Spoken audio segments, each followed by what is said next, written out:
It is the last day of competition in Michigan. First in Michigan robotics unfolding here at Saginaw Valley State University. It is a beautiful day outside, but all the action is happening inside here at SVSU. First in Michigan Robotics Game Day. The championship weekend culminates and wraps up the entire season. We welcome you inside. Dan Gutowski, my partner for today is Dan Kimura. We'll be joined by Kaylee Marentet coming up soon. But Dan, all the work, all the energy, all the activity of the last several weeks has been building up to this weekend. 160 teams are competing. What is the mindset and adrenaline like for these kids right now?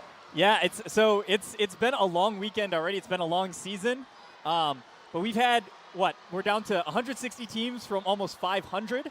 This is the best of the best in Michigan, and then we further narrowed that down. We've played 4 divisional playoffs of 40 teams each, and just the winners of each of those 4 divisions are now going to be coming here to the final field. Yeah. If you're watching this event for the first time this season, there's always some nuances and changes in rule play. Let's get a recap right now of how gameplay will play out today here at SVSU.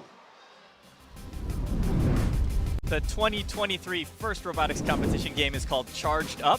The main goal of the game is to take these cubes and cones and score them on the scoring grids on the side of the field. So Blue Alliance will be scoring on the blue side, Red will be scoring on the red side. Speaking of which, there are 3 robots on each alliance playing against each other. A match is 2.5 minutes long, the first 15 seconds of which are what we call autonomous mode. So during autonomous mode, all of the movements of the robots are pre-programmed. If you can leave that starting taped off zone, scoring zone, you get 3 points for mobility. You'll continue to score the game pieces. Anything you score on the top row of our scoring grid is worth 6 points. The middle would be worth 4, and anything scored on the floor is worth 3. Then at the end of autonomous mode, teams are going to try to get on this ramp in the middle of the field. If you're on it and it's not balanced, you get 8. If it's balanced, you get 12. Then for the final 2 minutes and 15 seconds of the match, we have tele-operated mode. Teams are going to try to score as many of these game pieces on the scoring grid as possible. It's worth 1 point less in tele-operated mode, so 5 points if you're on the top row, 3 for the middle, and 2 for the low. Finally, if you get any 3 game pieces in a row horizontally, you get a link, which is 5 bonus points. A game piece can only be part of 1 link, though, so if you put 4 in a row, that's still just 1 link until you get to 6. Teams are going to do this until about the last 30 seconds of the match, when we will enter the end game, at which point teams are going to go back towards that ramp in the middle of the field. If you can get robots on it and it's not balanced, it's 6 points per robot. Every robot that is on it and it is balanced is worth 10 points. And then finally, any robots just in that taped off scoring zone at the end of the match are going to get 2 points for what we call parking.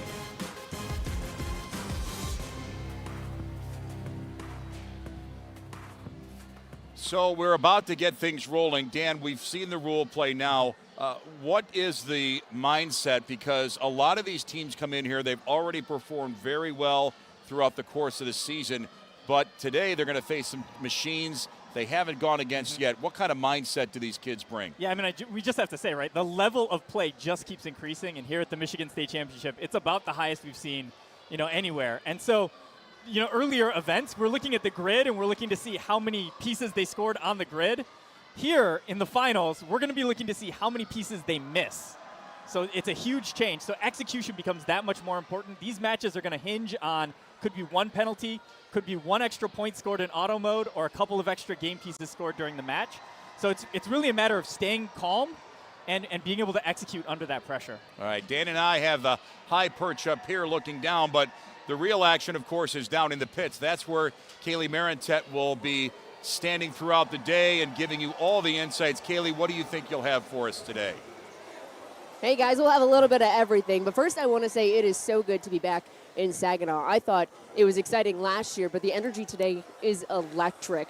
Throughout the day, we're going to be talking to teams after matches, winners and losers, talking about what went right, what went wrong. We also have some interviews coming up throughout our show. I talked to a state representative about funding and how schools get funded to create teams for robotics. And also, we sat down with Lieutenant Governor Garland Gilchrist, who you might not know has a software engineer background and is a first alum himself. So we'll have those. And then at the end of the day, we'll have the winners. So Dan and Dan, back to you.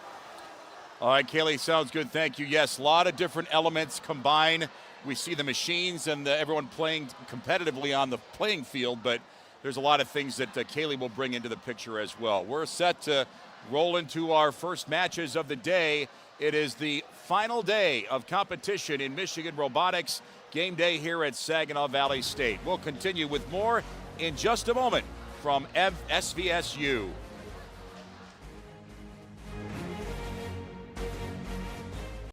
At Consumers Energy, we believe change is imagining. Change is big, small, clean. Him, them, us, you. Together, we can bring clean energy to Michigan and protect the environment for generations to come.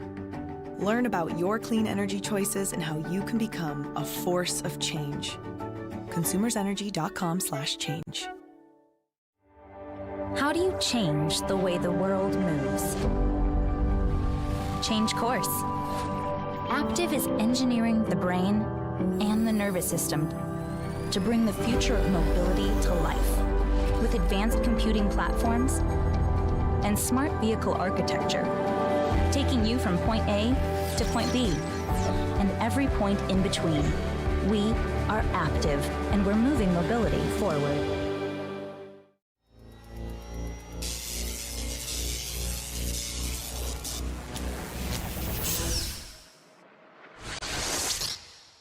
Hi, I'm Gary Foote. I'm Chief Information Officer at Haas F1 team. I'm responsible for the technology platform that underpins our Formula One racing car. Just like your first teams, there's a huge ecosystem behind Haas Formula One team. Not just my department, which looks after the technology function and the supercomputer that you see behind me. We have mechanics and engineers who travel to the circuit, but also back at base, we have finances, HR, marketing, and all manner of roles that keep our car going forwards. Haas sponsors first, because there's a huge synergy between your futures and ours. Have a great season.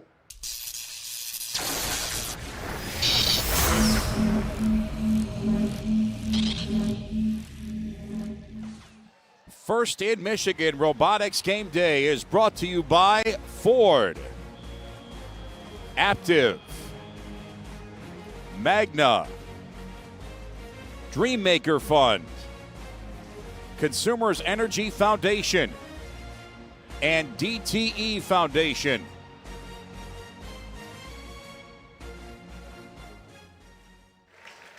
Now we continue with the tiebreaker, match number 3 between the Blue Alliance, Detroit Catholic Central, Novi, Grosse Pointe North, the Red Alliance, the number 1 seeded Canton, CSPA, and Ferndale.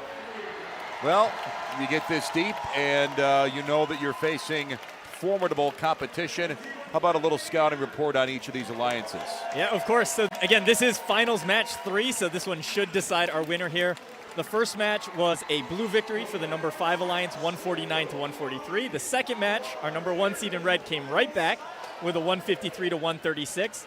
We had some time to dig up some more numbers. Average score for the Red Alliance is 155 through their entire tournament run. Wow.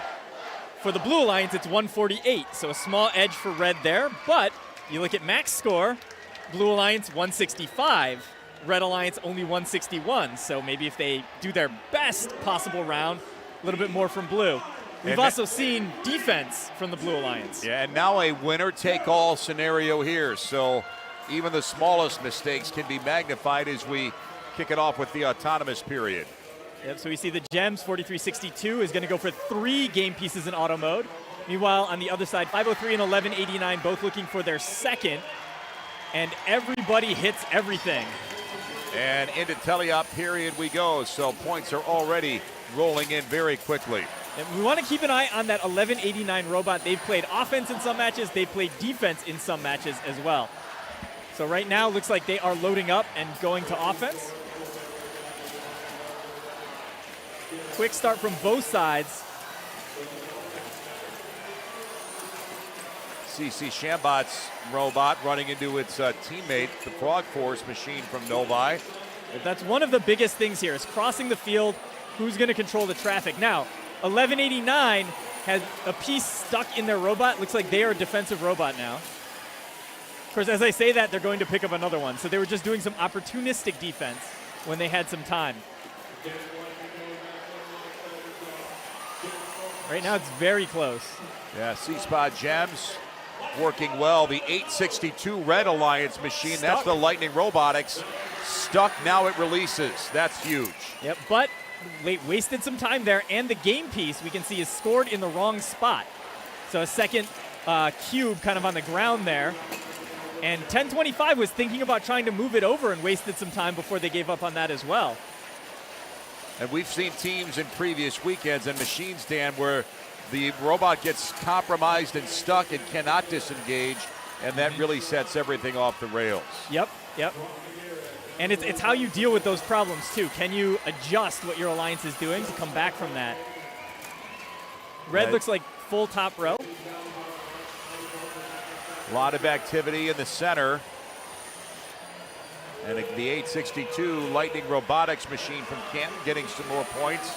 Yeah, big score here from 503 that completes the top row of the grid. That's going to be a 10-point score. And another one. The Gearheads Blue Alliance is getting on the charge station. Another late score from 5907 for another link. Keeps Blue ahead. But we need 503 has got to get this triple balance done, as does 4362. They're both going very late. And 4362 falls off the side of the ramp. Oh my goodness. Wow. And the Blue Alliance just on the cusp of losing that balance. That is not the greatest charge station landing that we've seen. However, it may be enough. Yeah, and if you look at what happened there, Blue was a little bit ahead. They stayed very late to try to score one extra game piece. Red saw that, countered by trying to score a late game piece. That late game piece that Red scored gave them the advantage going into the end game, but pushed their balance a little bit too late, and they weren't able to get it. So we're going to see a pretty big swing there. It's 2 unbalanced for Red and 3 balanced for Blue. So Blue is going to get an extra 14 points there, I think, in the end game.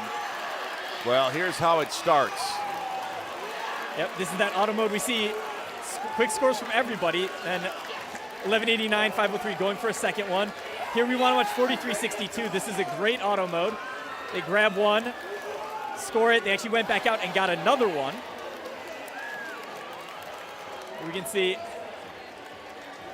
Well, these machines move so quickly and so efficiently, it's hard to avoid contact. Yeah, and some of it is intentional. 1189 definitely playing defense for part of that match. You can see here they're getting in the middle of all the Red robots, just trying to disrupt whatever they can. And here's where things get dicey for the Red Alliance. The Blue Alliance kind of a little slow to materialize, but as we'll see in a minute, the Red Alliance. 503 scored one that gave them a link.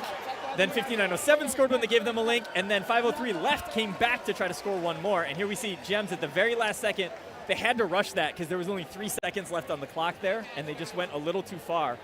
We'll see here the same thing on this side. 503, right, trying to go very late. We can see the clock's at 9 now, 7, 6, 5, and they hit straight up. And that balance is with 1 second left. That is incredible. And let's tally it up. It's the Blue Alliance with the 14-point win. So the 5 Alliance takes out the number 1 Alliance. That's pretty good. Yep, I mean, they put a lot of pressure on the number 1 Alliance. Number 1 had to score too late into the match to get their balance, and the balance was the difference. Blue Alliance moving on. That's Grosse Pointe North, Novi, and Detroit Catholic Central. Very impressive third tiebreaker match between those two. Yep, very, very close series here between these 2 alliances. And this is going to be interesting. So from the number 5 Alliance, 5907 and 1189 have never won a division at the state championship before. Let's go downstairs and join Kaylee Maritet with a winning member.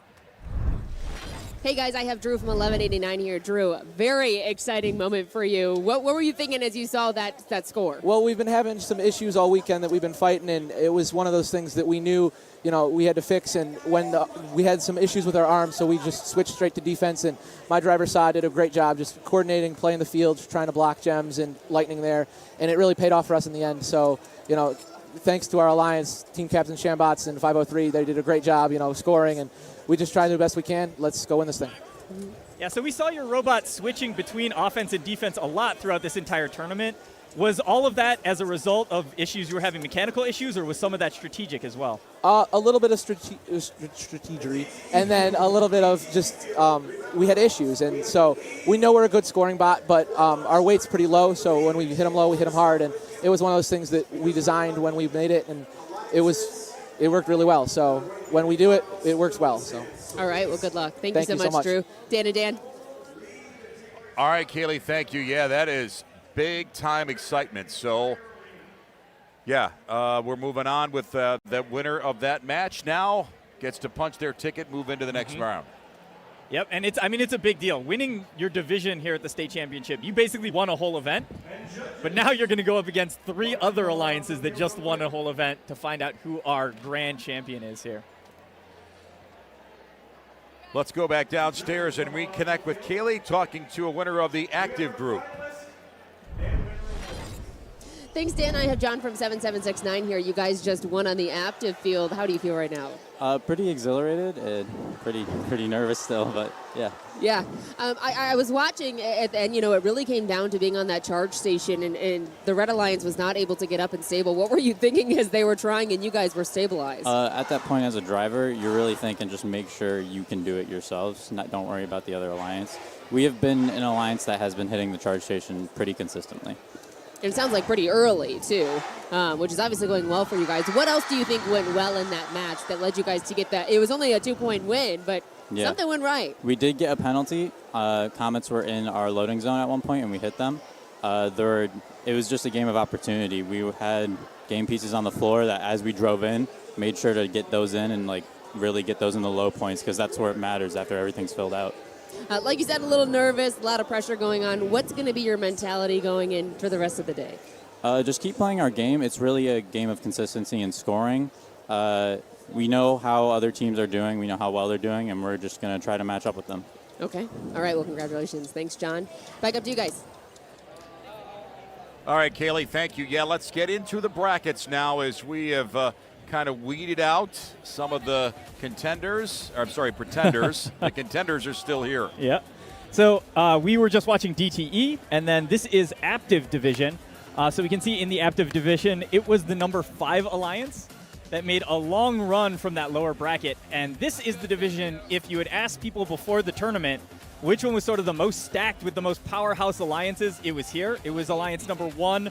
And I believe alliance number 2, but both of them did not make it all the way to the finals. It was number 5 here.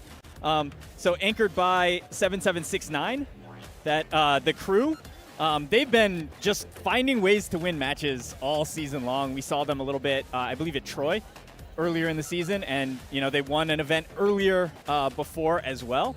And they're joined by a couple of teams that I don't believe either 5166 or 5901 has made it to the final field here at the Michigan State Championship either. So, and expect that. We're going to see a lot of higher number teams this year.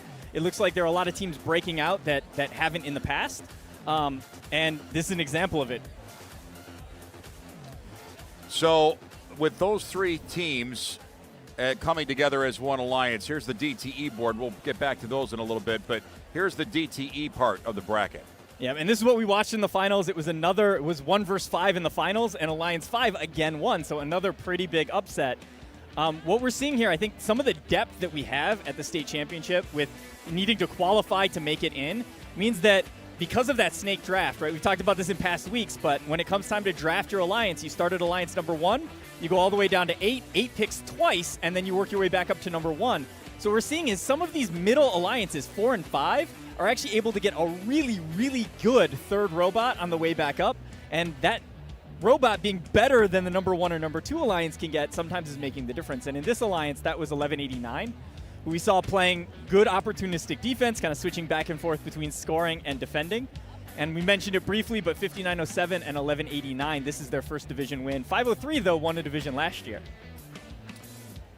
And Detroit Catholic Central and Novi geographically are pretty much in the same area, so some commonality that way. And here's the Ford bracket. Ford, this was a crazy, crazy division as well. We saw, again, number 1 alliance getting knocked off. This had one of, you could make an argument, 35-38, who is on that number 1 seed. was on a lot of people's top 25 lists or top 10 lists at that #1 spot. So they were, according to many, the best team in the state, but going down here to this #3 alliance. Look, this is another situation where that third robot, 217, is a very good scoring robot. They had a ton of problems yesterday where their robot just wasn't working well, but they got everything put back together and able to join that #3 alliance. Last bracket with the Consumers Energy Foundation. Yeah, finally we have a #1 seed that made it all the way through. But even here, I think the first pick that our #1 seed made, Team 51, the Wings of Fire, declined them. So you're allowed to do that if you're in the top 8. You don't have to say yes. You can form your own alliance. So they actually had somebody choose not to work with them.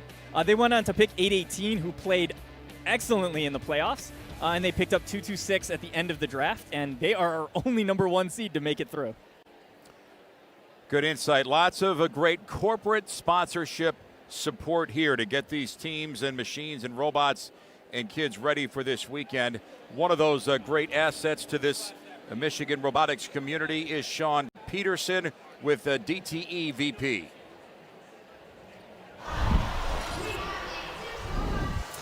Hey everyone, thanks for joining us here. I am joined by Sean Patterson with DTE. Excited to be here? I love it. This Charged Up is absolutely how I feel. Is this perfect name? Is this your first time here at States? Not. No. It's many years, except for the COVID years. Yeah. And I missed it greatly, and it was so wonderful to be back last year. Yeah. Such amazing energy. It fills you up. Always is. So you are with DTE. Tell me what your role is. Yeah, I run our environmental management and safety group.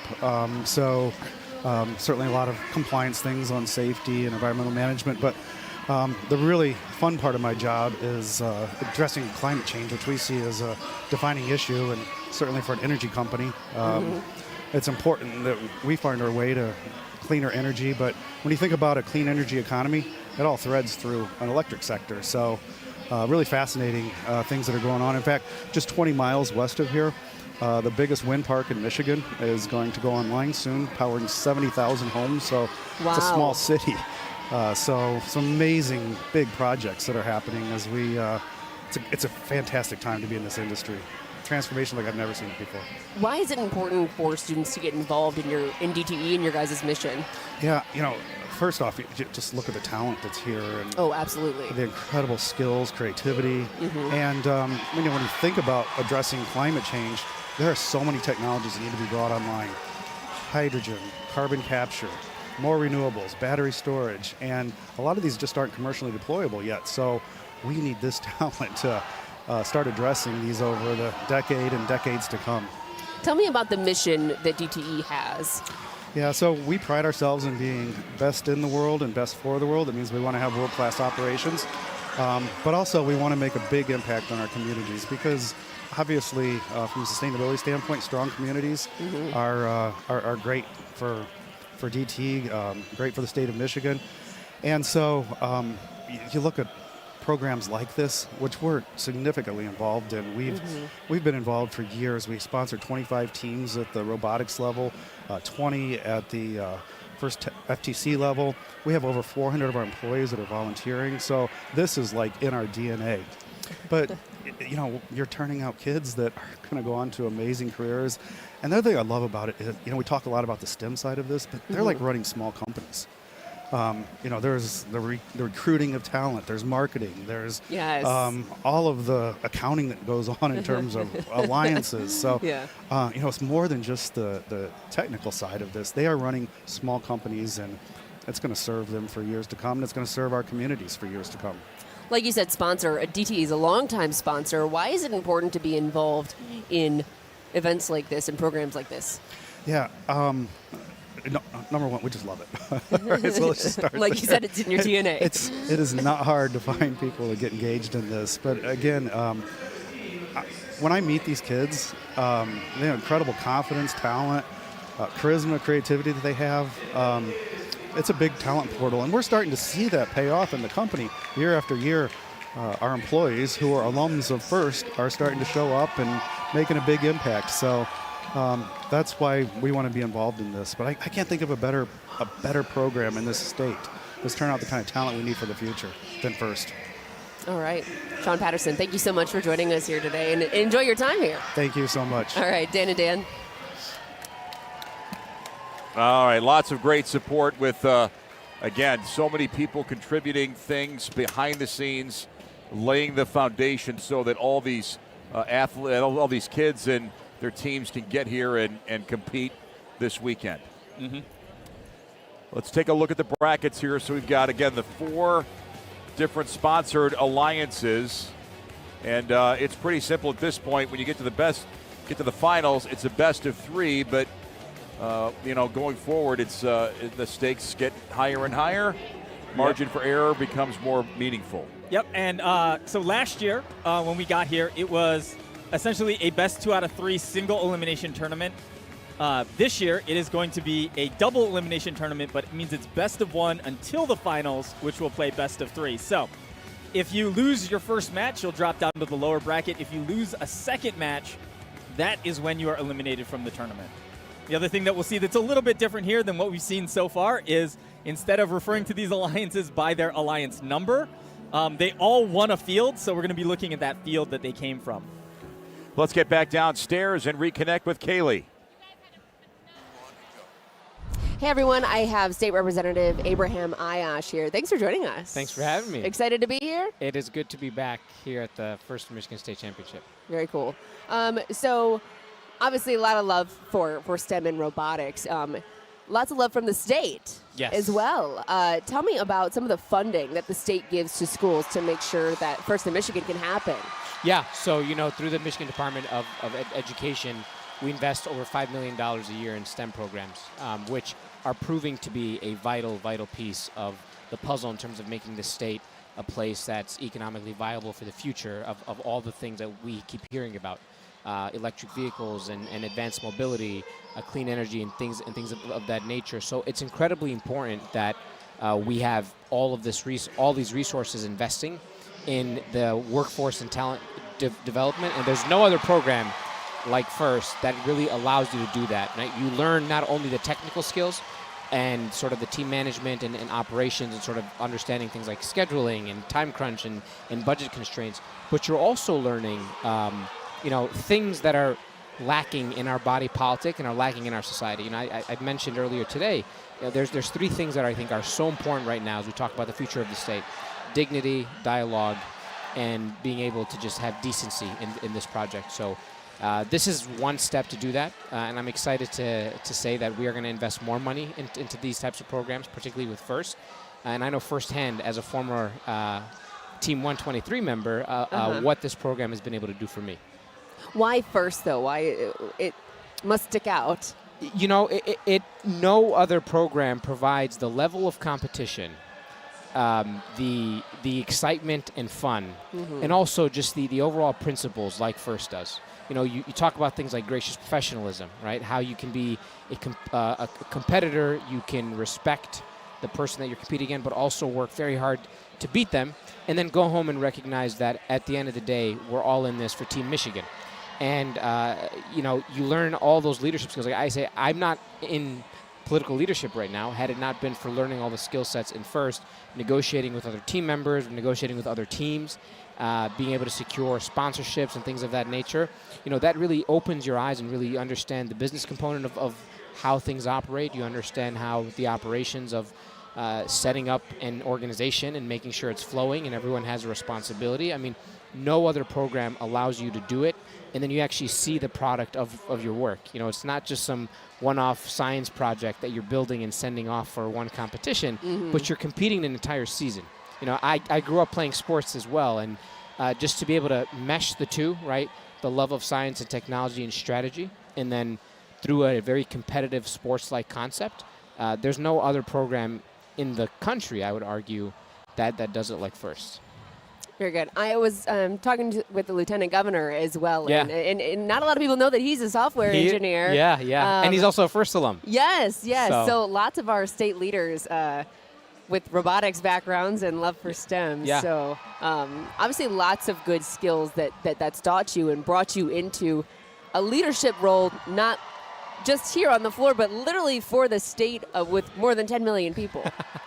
Yeah. I was selected earlier this year as the majority floor leader in the House.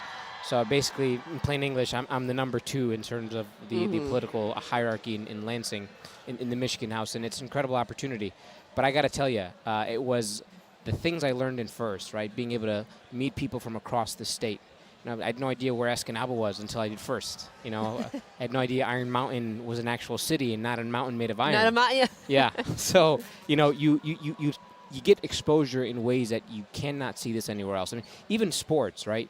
Sports are broken up into regional divisions. I mean, this is a state championship where 160 different schools are here, and they're competing, and everyone understands this game. And it's a culmination of an entire season of play that you have to adapt. What changes in the game, what kind of strategy, and how things develop. And then you also got to learn how to negotiate. Some competition or some district event, one person's your opponent. The next time you're winning a blue banner with them at a different event. So it's just really exciting. And then when you go to like a world championship, you sort of see all the Michigan teams. And that's the thing I'm proudest of is when you go to the world championship, Michigan, or I say, Team Mitten is always strong. We still have love for the UP, but, there's that excitement that's super important for all of us. All right. Well, thank you so much for joining us here today. Thank you for having me. Very excited. All right, back to you guys. All right, Kaylee, thank you as we continue to kind of prep emotionally. And what are the teams doing right now, Dan? So they get a little bit of time to do a practice match. I think they're actually getting a chance to do 2 practice matches on the field here. So one of the issues is these fields are built by volunteers. These fields have seen 5 weeks of abuse to get to this point. And what we want to do is we want to make sure that any differences in the field, teams have a chance to adjust to before we start the actual matches that count. So one alliance was playing on this field all weekend long. I believe it was DTE. But the 3 other alliances came from other fields and other parts of the arena here. And they're going to get a chance to run their auto mode, make sure everything is still working on this field, tweak the robot to adjust to this field. Another guest that is joining us as part of this weekend celebration, Sean Johnson, Consumers Energy VP and General Counsel. Hey, everyone. We have Sean Johnson here with Consumers Energy. How you feeling today? Feeling awesome. Been having a great time watching all these kids do amazing things. It's been a great day so far. Is this your first states tournament? This is the first time I've ever been to one of these tournaments. Yeah. Really? What do you think? So I've been blown away. I mean, just look at what's going on down there. Like when I was in high school, if you made a high school float that like had an arm that moved because someone pulled a string, that was a huge accomplishment. Cool. That was like you've blown the world away. These people are making robots going 30 miles an hour and picking stuff up. It's been amazing. So you're with Consumers. Tell me what your role is. Yeah, so I'm Senior Vice President and General Counsel, which is a lot of words to say that I run the legal department at the utility. It's a big corporation. We have a lot of things going on, so they need lawyers to help them out. So legal background, what are you doing here? That's a great question. Well, first thing I'm doing here is, like I said, I'm having a lot of fun.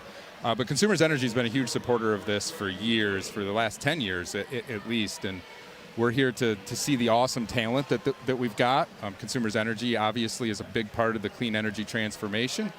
And we're looking for people who have the skills that are being shown here. And we always try to make the point, it's not just engineers, it's not just people in the science backgrounds, it's people with legal backgrounds, marketing, business. And that's one of the most amazing things about these teams that you see is it's not all people just working on the robots. They've got these awesome teams of kids with all these different skills. So that's why I'm here. What drew you to Consumers? Really, when you look at Consumers Energy, we serve electricity and gas to the entire lower peninsula of Michigan. And it's really awesome to be part of a company where we have the privilege to provide those like life-altering services to the entire state. And so, there are lots of companies in the world who do great things. Amazon's changed business, GM and Ford changed mobility.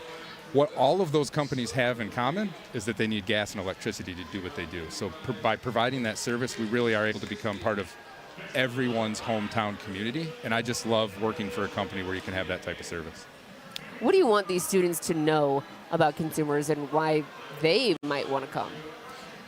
The energy industry right now is an amazing industry to be in. If you think about the transformation that's going on, consumers is going to be out of coal generation in the next 5 years, one of the first companies to ever do that. We're getting cleaner on the grid. We're figuring out how to get electric cars on the grid.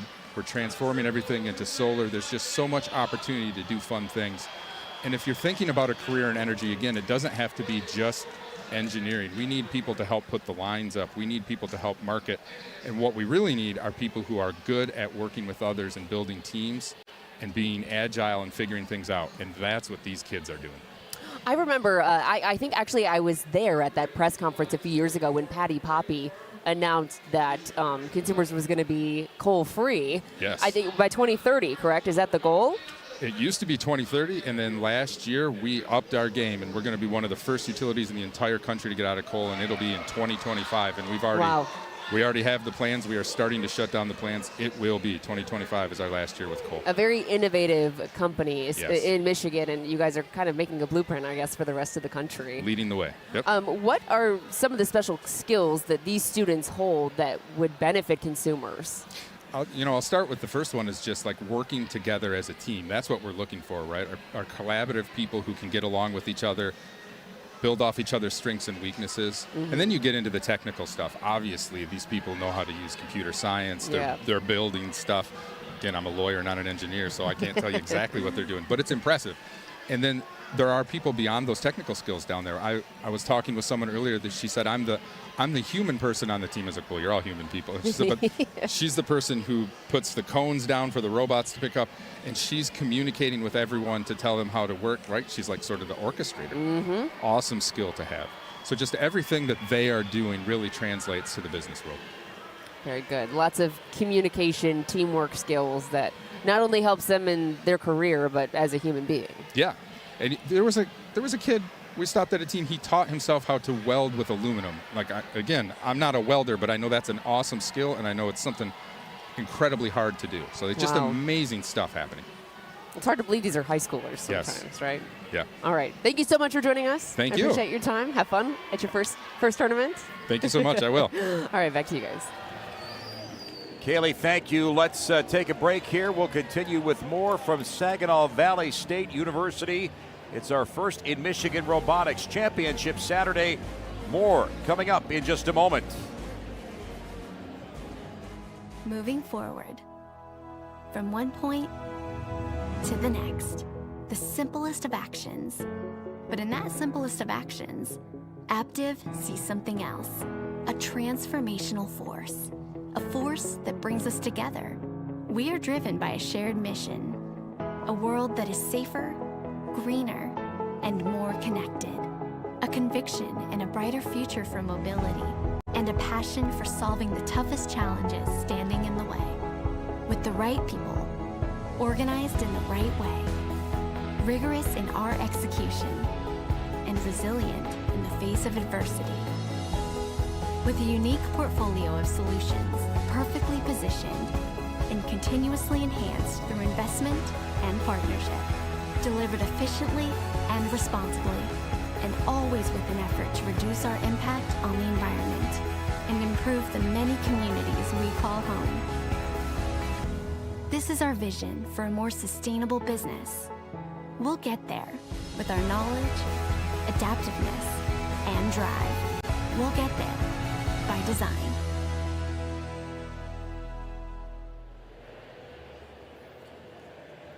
We continue to head towards the first match of the, well, I guess it's kind of the championship series as we have kind of weaved everybody in together, and now we're in the stretch run here. But we do have a delay. It appears that one of the machines is not engaging directly or effectively with its computer, or you better take it from here. I'm not sure, right? So the word we got was that there were some robot, I think, connection issues.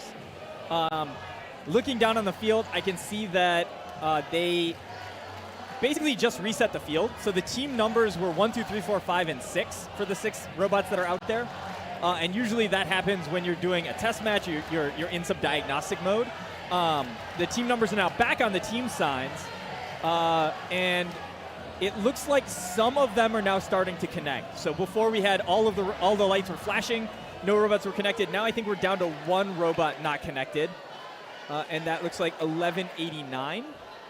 That's the gearheads. Yep. So we got a field guy running over one of our FTAs, first technical advisors. They're here to help make sure that everything runs the way it's supposed to run, and the match is decided by the robots, not by some weird technical issues with the field. So he's over there now, looking through their driver station. It looks like, and they'll get it connected here hopefully in just a second. But is this kind of a predicament in this environment a little bit problematic for team potentially? You know, it is possible, based on the fact that we had issues with all 6 robots at the start of their troubleshooting. You got to figure that theirs has just got some extra quirks as it comes up here. That said, you know, when the match is ready to go and the guys over in your station trying to get stuff working, it can be you know, nerve-wracking. So they've just got to stay calm, trust that it's going to get itself sorted out, and that their robot will be fully functional for the match. Always a challenge. We talk about all the prep work and all the persistent planning and the testing that all of these teams do and all these, you know, everyone's committed to, but, you know, it's still mechanical. It's still science. Things can go sideways. Yep. And I mean, the mechanical part of the field has been pretty solid, but yes, we do have a whole, I mean, what is not apparently obvious is this entire field is networked together. There are controllers on each side of the field that will hook up the driver stations or the laptops with the robots. There's a big server that runs everything, that manages the network traffic. It's actually a pretty complicated. The field itself is up there with the robots in terms of complexity. But they do look connected, so I think we're getting our final introductions, and we'll be ready to go. So with this Red Alliance, we have Detroit Catholic Central, Novi, and Grosse Pointe North. The Blue Alliance, Oakland Schools Technical, and Freeland Middle and High School, and Voyager College Prep. Yep, quick note about 5901. I just got this passed to me. They winning their division was the first time they have ever won an event. So this is a big deal for them being out here. And as we set the stage properly, is it too obvious to say that the teams that are geographically close together, who can practice more together, have an advantage? Is that? I think it is an advantage if they actually had time to practice together. There are so many teams, for example, in this, you know, Southeast Michigan, to where there are multiple different fields you can go to, multiple different people that you can practice with. I know we had our group that was up by where our field was set up back in the day. I think there's a field still in Romeo that a bunch of teams will head over to. So, you know, it just depends. If they did get some practice time together, that's very, very helpful. But it's also highly possible that teams don't practice together and don't spend time together. Right, yeah. So there is another, I think there's another field in Kettering.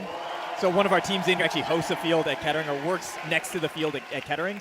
But I don't think there's another Kettering team on their alliance. So people are allowed to visit, I think, and use the field there, but I don't know. Right, I don't know enough about these particular teams to know if they had any practice sessions together. Yeah, per usual, when we get to this weekend of the robotics season, the stands here at Saginaw Valley State are packed, and again, it's a longer weekend spread out over multiple days, but the energy from Thursday and Friday now carries over into Saturday, and if you're still here, you're still competing. Well, I mean, even beyond that, right? We have 4 alliances left, and it's 3 teams per alliance, so we've got 12 teams here. But, I mean, you can see way more than 12 different team shirts in the crowd here. So a lot of the teams that have been eliminated are sticking around to see what happens. Yeah, everybody wants to see the best of the best, and in all honesty, you know, Dan, this is multi-years that we've been witnessing all of this. It is a very small margin of error that can play out. Let's get rolling here as we go into our autonomous period. Yep, so we can see 1189 misses their second grab. That's going to put their alliance down, I think, 1 score. So very close coming out of autonomous. Small advantage for blue, but now we're going to see. And again, we've seen these Red Alliance machines all day zipping all over the place. That's Frog Force, Gearheads, and the CC Shambots. Yeah, we do. We get to start out with the other alliance we watched earlier. But in blue, 7769, very fast robot, small as well, so they can fit on that ramp at the end. And look, this blue alliance upset some of the biggest powerhouses in Michigan to get here. So do not sleep on them as they still have the lead. A couple of Red Alliance robots collide with each other. There's the crew from Royal Oak, 7769 Blue Alliance robot. And again, the way you kind of judge robots at this level, it's not do they score the cone, it's how long did it take for them to release the cone. Because that's what the difference is here. Couple seconds here or there makes all the difference. Yeah, their release time is critical. 1189 not moving. They're still connected to the field, but they have not been moving for a bit, and their drivers are trying stuff. They're moving the joysticks around and nothing's happening. FTA is over there. They're trying to figure out what happened. That's the Gearheads from Grosse Pointe that's idle right now, and that is making an uphill battle even more difficult right now. Yep. They're in a dangerous spot, too. If they get hit into the blue zone there, then that's going to be a penalty every time they get touched. They're just outside it right now. And that's a robot that had trouble before earlier. We did see some robot issues from them before, but not connection issues. They had some issues with their gripper mechanically, but they had been connected and running fine for the entire matches that we saw. So the lead widens for the Blue Alliance from the active fabricators, electric eels, and the crew, and they're already balancing on the charging station. Yeah, Blue's got only 2 spots left to score. They could have scored 2 more game pieces, that's it. We mentioned earlier, we're going to talk about how many holes you have in your grid instead of how many pieces you put in. But they knew with the advantage they had, the score lead they had, they could just go, get that triple balance. It was enough. They didn't have to try to get the last couple scores. They took advantage of the idle machine and end up adding more points. It may be still close, but it would be hard to project a win for the Red Alliance, but we'll have to wait until they officially tally up all the points. It's not likely, but they are going to try to figure out what was wrong with that robot and make sure it wasn't the field that was causing the problems. So it is possible, if there was something wrong with that robot that was caused by the field, that we could replay the match because of it. I don't think it's likely based on the circumstances I was seeing, but field techs are checking out that robot right now. And again, you never want to see a machine go down for any reason, especially on a day like today, but that is the challenge that is presented to these teams. Here we go with the Blue Alliance starting off. I mean, you can see that 1189 robot is working at the start. Auto mode a little bit off, not grabbing that second cone. We saw them do that earlier. There's a good, well, a miss by 5166, but good scores by 5901 and 7769. And here is where they are not moving. And this is where things turn south for the Gearheads. And there's the balance for Blue. Pretty much a textbook move. Yep, could have been a little cleaner, but I mean, they went so early that they didn't really have much to worry about. 7769 here. I mean, just a very fast, very small robot. Sneaks through the crowd, no problem. And there's our final for the Aptive team. Moving on with a 20-ish point win. Yep, remember, DT is not out of it. It's double elimination, but they do fall to the lower bracket. And, like, I mean, you lose one of your robots, you're not going to compete at this level on this field. Yeah, that is just too much to ask, too much pressure to put on your other 2 machines. So that is how our match 1 breaks down. And so let's go downstairs and reconnect with Kaylee Marentet. Hey guys, I have John from 7769 here. John, obviously a great win for you guys. I did notice that 1189 was shut down though right over here. Was it hard to try to talk with the rest of your alliance and negotiate or try to get around that? Well, we noticed they were shut down in their loading zone, so it didn't really affect us all that much. We noticed they were out of the way. We just kept cycling and doing what we needed to do. Good job of choosing to not hit that robot into your scoring zone. So as a spectator, we appreciate that, not trying to get any cheap fouls. But the question is, you know, do you have any changes to make going forward for the next round?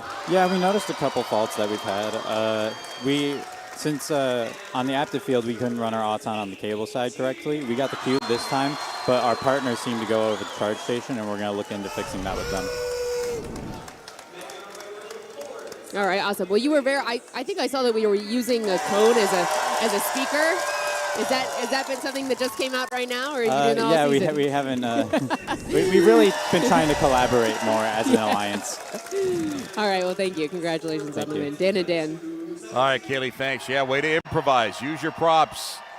You know, if they're there, use them. Yep, might as well. So, yeah, the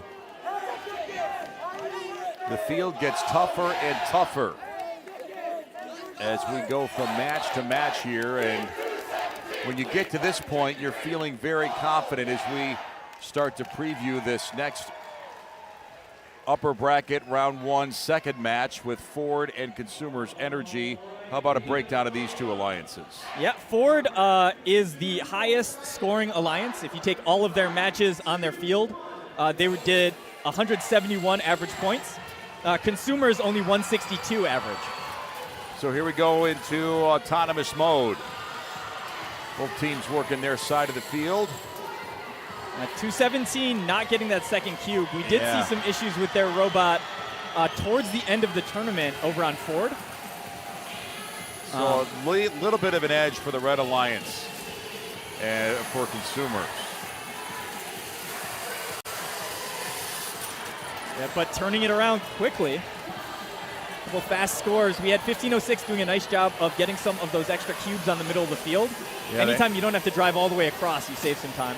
Hammerheads from Troy High School getting some points with the cube. And for the Red Alliance, it's 2 cones. Yep, and 1506 too is something to keep an eye on. They are one of the teams least afraid of going over the charge station. So that ramp can sometimes be in the way, and you'll sometimes see teams clog up on the sides, waiting for space to open up. 1506 is happy to just go right over the top. Why are they comfortable doing that? I think their drivers had enough practice doing it. We did talk about 1506. It works next to a full field, so they get some good practice from that. I think their center of gravity is also nice and low on that robot compared to others. So you can see there, right? Instead of waiting for their partner, just go over the top. So the Blue Alliance robots getting clogged up there in that one loading zone. Yep, very close match right now. Blue's gonna finish some of their links here, which there it is. To say this scoring is very close. That's gonna make the final session with the machines going to the charge station very important. Yeah, both of these alliances are actually on pace to complete their grids. And at that point, then you just go right to the charge station. Yep. So it'll come down to autonomous or penalties at that point. And we'll see. It looks like we got 4 spots left on blue. 2 spots on red, 3 spots on red. Little defense on the Thunder Chickens robot. But they're going to try to scoop and get those cones and cubes in place. Now the Blue Alliance, everybody getting on that charge station. And the Blue Alliance back and forth. There they get it. All right, so that is a full grid on red. They could not have scored another game piece. They got the triple balance. I think they might have just set the new high score for this event. Man, oh man. Talk about bringing your A game to Championship Saturday.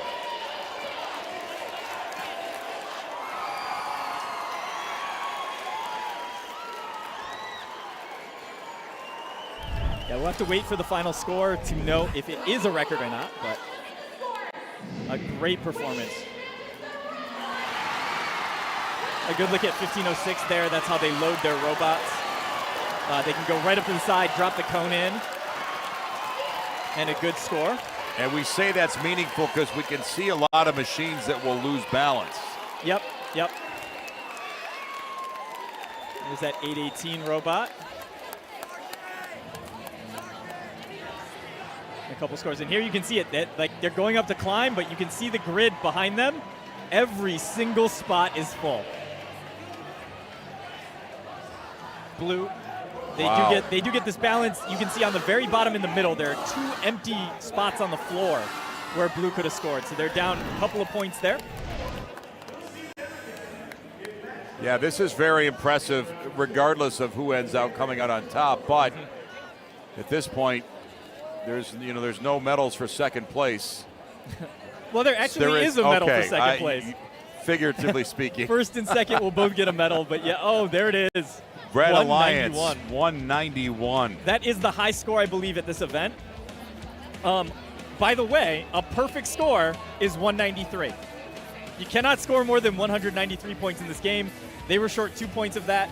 If they had scored 2 more of the game pieces in auto mode, they would have gotten the bonus 1 point for each of those, and that would have been a perfect game. But, man, 191. A comfortable 191. Downstairs with Kaylee. Hey guys, I have a goal with 226. Amazing high score at that. How did that happen? I mean, we got the whole grid filled. That was, I think, the first one, and then also the triple climb. We've seen that the triple climb was so important and like really helpful with getting those wins. It's a nice 30 points, and with points that like 190, 30 is like 20%, 15%. It's a lot of like impact. It really helps to win that, yeah. Yeah, so by filling the grid early, and having lots of time to climb there, are you looking at maybe throwing some extra defense in your next matches? Yeah, so I think this is the first one that we got the full grid filled. So, if we get it again, definitely going to try and slow down the other team to, stop them from scoring points, and it's just going to help us get that margin to be more comfortable and not really risk how hard it is to get that climb. Have you guys had a full grid before, except, obviously, besides the charge station, but were you guys able to do that before, or was this a first for you? I think it might have been the first one. I think we got it within like 2, maybe 3 pieces quite consistently. But this is the first one that we got it all, and it was awesome. Awesome. Well, congratulations. Thank you. Dan and Dan, back up to you guys. All right, Kaylee, man, that was impressive stuff. And again, reminder, you said that's 2 points away from a perfect score. 2 points away from a perfect score. Well, 181. Who would score 181 points and think, yeah, that might not cut it? That's every week we come here and you're like, remember last week's scores? Well, add 10, 20 to that, and that's what you need this week. They're going up. Very impressive. And I am hearing, I think there is a substitution. Or they're thinking about a substitution here. 1189's Robot, the one that was disconnected in the last match, they're definitely thinking about whether or not they can get it working, or whether or not they're gonna want to replace it. If they do, the next highest ranked team in their division will join their alliance. That would be 5926, which I believe is Demoose out of Port Huron. Okay, I was going to say this is a very southeast, lower Michigan heavy concentration of teams. But now we're going to have Port Huron. Let's switch gears and go to Kaylee Marentet, who's talking with Michigan Lieutenant Governor Garland Gilchrist. Hey, everybody, joined here with Lieutenant Governor Garland Gilchrist. How are you feeling today? I'm feeling energized and inspired by all these young people I'm seeing, these families who are cheering and all raucous, and first competition is great.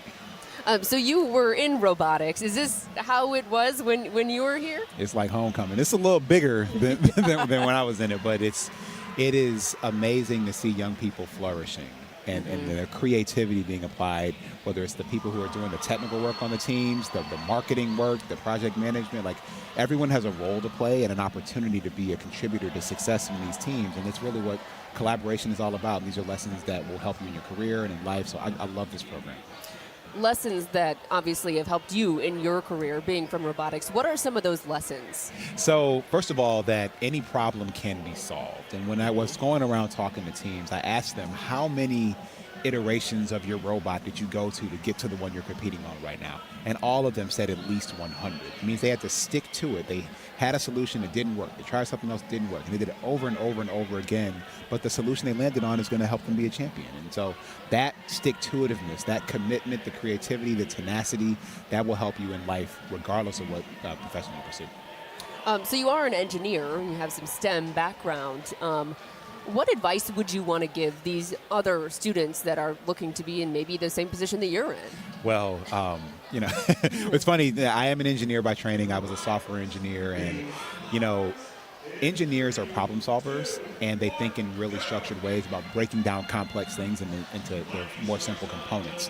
And again, that's a really transferable skill. So I would encourage them to think about all the elements and areas in their life where they can apply that problem-solving muscle and just use it daily, because it will serve you, it'll serve the people around you well. So don't give up on that. So a lot of people probably don't know that you're an engineer and have an engineering background as you are in office now. How did you get here from being a software engineer to the lieutenant governor? You know, it's an indirect path, but the way I see it is, you know, engineering is about making systems work for people to make things better. And ultimately, that's what public service is as well. So while I started out as a software engineer trying to make, you know, things better for people and more productive at work at Microsoft, but now I feel like I'm using my problem solving and system thinking to make the systems of our criminal legal system or how we create jobs or education system work better for more people as well. So I jumped out of the private sector because I thought you could help more people in the public sector, and that's why I'm here. So obviously you do have a great seat in Lansing at the Capitol. I know that some of these students were able to get state grants. Yes. Can you tell us about that? The state of Michigan is very proud to support FIRST directly because we believe that this investment in these young people's future is an investment in the state of Michigan's future. So we put more money on the table than any other state in the country. And that's why we have so many. We have hundreds of FIRST competition teams in the state of Michigan, way more than any state our size, because we chose to invest in our young people. Because this is going to position them not just for the jobs of today, but for the companies that will be created and grow here in Michigan tomorrow. They will have the talented workforce driven by these young people. So that's why we're making that investment right now. We're proud of it. Speaking of that investment in jobs, how important is that for the future of Michigan? Obviously, lots of great engineers out here. It's about making sure that everyone who has an idea, who may be technically minded or may be on a team with others who are technically minded, that you know that can be successful here, that you can create a business here, can grow a business here, and the jobs that are created through those will help all of our communities all across Michigan. We have teams from the Upper Peninsula, from Southwest Michigan, from Metro Detroit, from Mid-Michigan, from the Sunrise side, and this shows that those young people will go back and create businesses in those communities and create jobs in those communities so we can grow everywhere in Michigan. And I'm really excited about it. And so Governor Gretchen Whitmer and I are proud of these investments.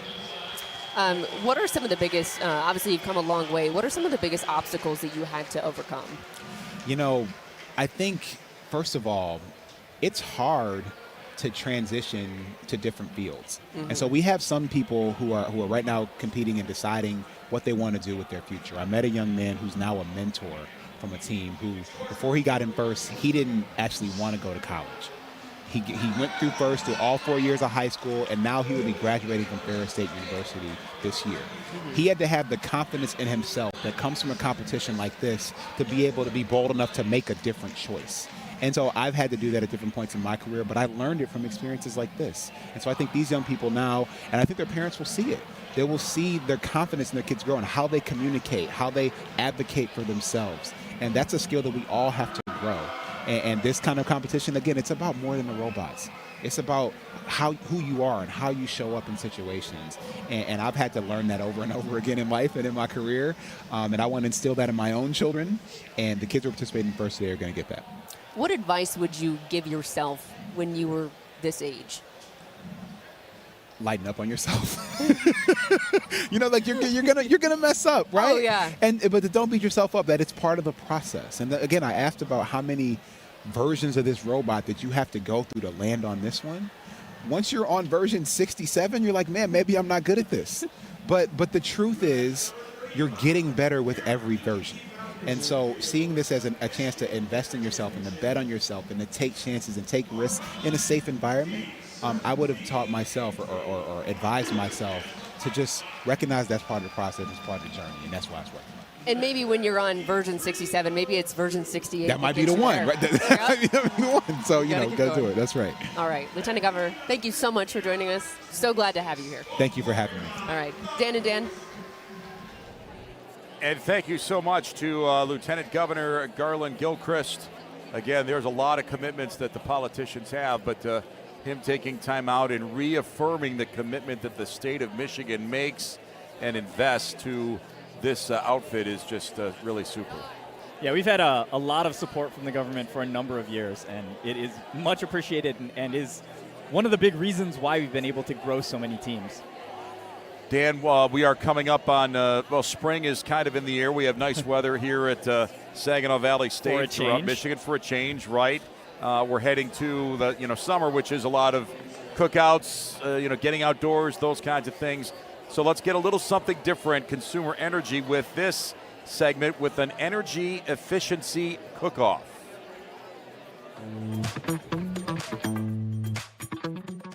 Kitchen appliances are some of the biggest energy users in your house.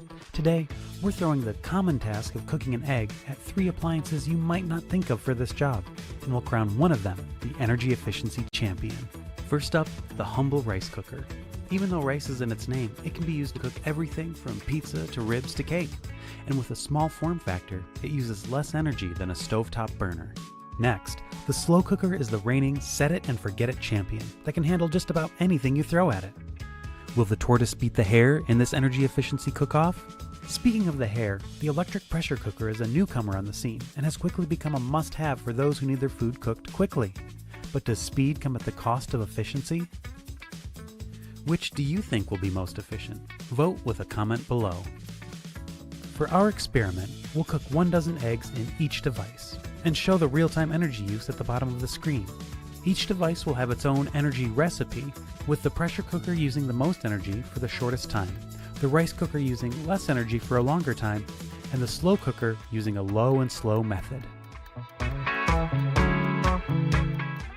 Okay, looks like the eggs are finished. Let's cool them and take a look at the results. Coming in third place is the slow cooker. While it did draw the lowest amount of energy, the cook time was over 7 times longer than the rice cooker and 18 times longer than the pressure cooker, leading to higher overall energy use. Our second place finisher is the rice cooker. Its medium energy use with a medium cook time landed it a medium spot. Fast and efficient, first place goes to the electric pressure cooker. Its secret is insulation. While it draws twice the energy of the rice cooker, it retains heat so well that it's only using energy for 4 of the 8 minutes the eggs are cooking. Even though we crowned an energy efficiency champion, you should give one or all 3 methods a try and pick the one you like best.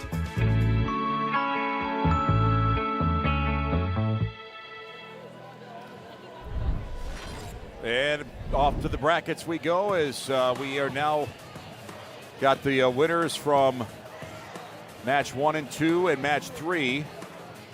And we'll segue into match 4. Yep, so we're going to see Aptiv facing off against Consumers, and then we'll see DTE against Ford. And the substitution looks like that's confirmed, right? It is. I believe it is confirmed. Yep, they announced it here over the loudspeaker. So when DTE comes back, we will not see 1189 the gearheads. We will see 5926 the Moose. I think. I don't. It's capital MOO, so I think you really got to emphasize the Moo part of Moose. All right. Noted. Yes, the names are creative, just like the costumes and the color that is on display here at Saginaw Valley State. And really, this is just a microcosm of what pretty much it looks like every weekend all across the state. The last several weeks, it's this is the payoff weekend, but really it happens so many different venues, so many different weekends. It's yeah, you can see they've got their own shirts, flannel shirts. They're ready to go. Yes. So, Dan, when you were leading your robotics team in years past, was getting into a costume something you went for, or did you just kind of play it safe? I was not a costume person. We had a mascot on the team who, first of all, they would wear a whole gorilla suit. and it was like hot in some of these venues, Right. I'm definitely not putting the Yes. gorilla suit on. No, yes. Well done. Well thought out. Those you go high end with those things and you can be really exhausted at the end of the day, but they are very moose focused right now. That is another. Some teams will have little handshakes, little things they do when matches start, and we just got to see theirs. Speaking of a costume that may not be as comfortable as you would hope for. I'm just saying they need to dry clean that every once in a while. Like every time it gets used. I would hope so. Yes. That's 226, the Hammerheads. That's their mascot, and there is their robot. They've also got those vests with the dorsal fin on the back. Yeah, it's almost like if you don't have some extreme color or, extra part of your wardrobe, you're not really trying. There's some reasons to do that. If you can stand out, it helps. Because there is that draft period, and teams will scout and they will find the best teams, but sort of if you have a bigger presence, it can play to your advantages on the margins there. So a little downtime before we move into our match 3. Yep, this one should be a close matchup. We've got Aptiv going up against Consumers in our next match. If you take all of their matches on the divisions where they were playing, Aptiv averaged 163 points a match. Consumers averaged 162 points a match. So there's 1 point in it on their averages. And again, Dan, it's easy to get kind of swept into the higher point totals, but we are also on guard to anticipate that some of these teams might bring a little bit of a defensive wrinkle into these final few matches. It'll be interesting to see which alliance decides they need to do that. They all, I think, won their division playing all-out offense, 3-on offense. So I think we probably won't see a change in the next match because that's still in the upper bracket. Nobody's lost yet. In the lower bracket, though, especially with that new team subbing on, we might see some changes down there as those teams have to figure out a way to win that match or they're going home.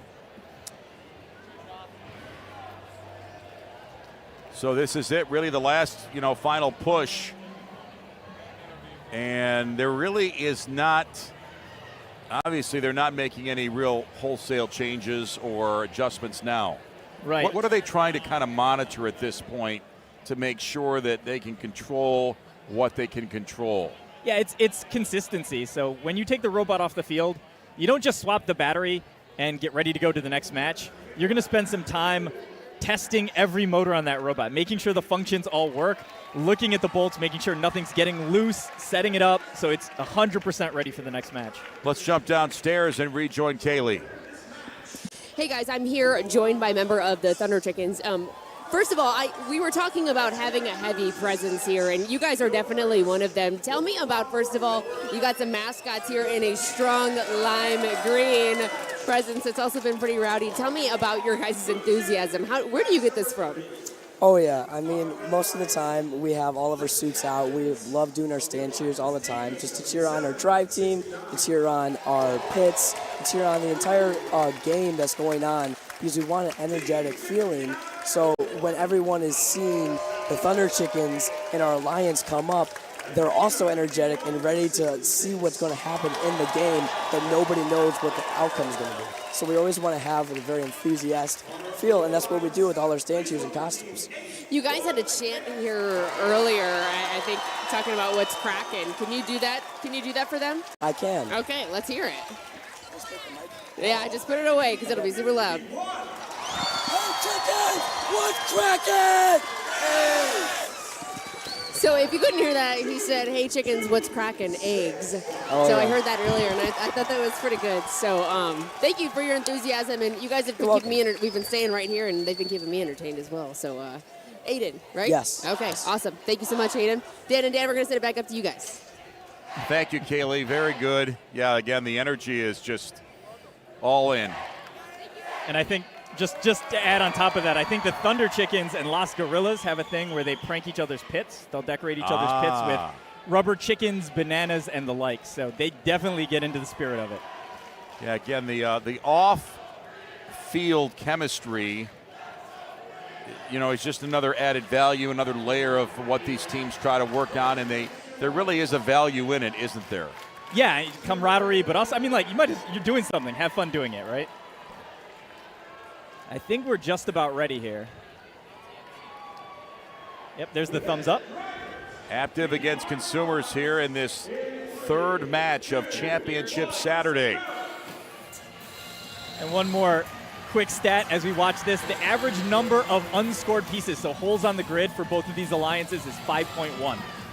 Well, that means they are maximizing and getting every possible point they can. Yep. And we see how things play out in Autonomous.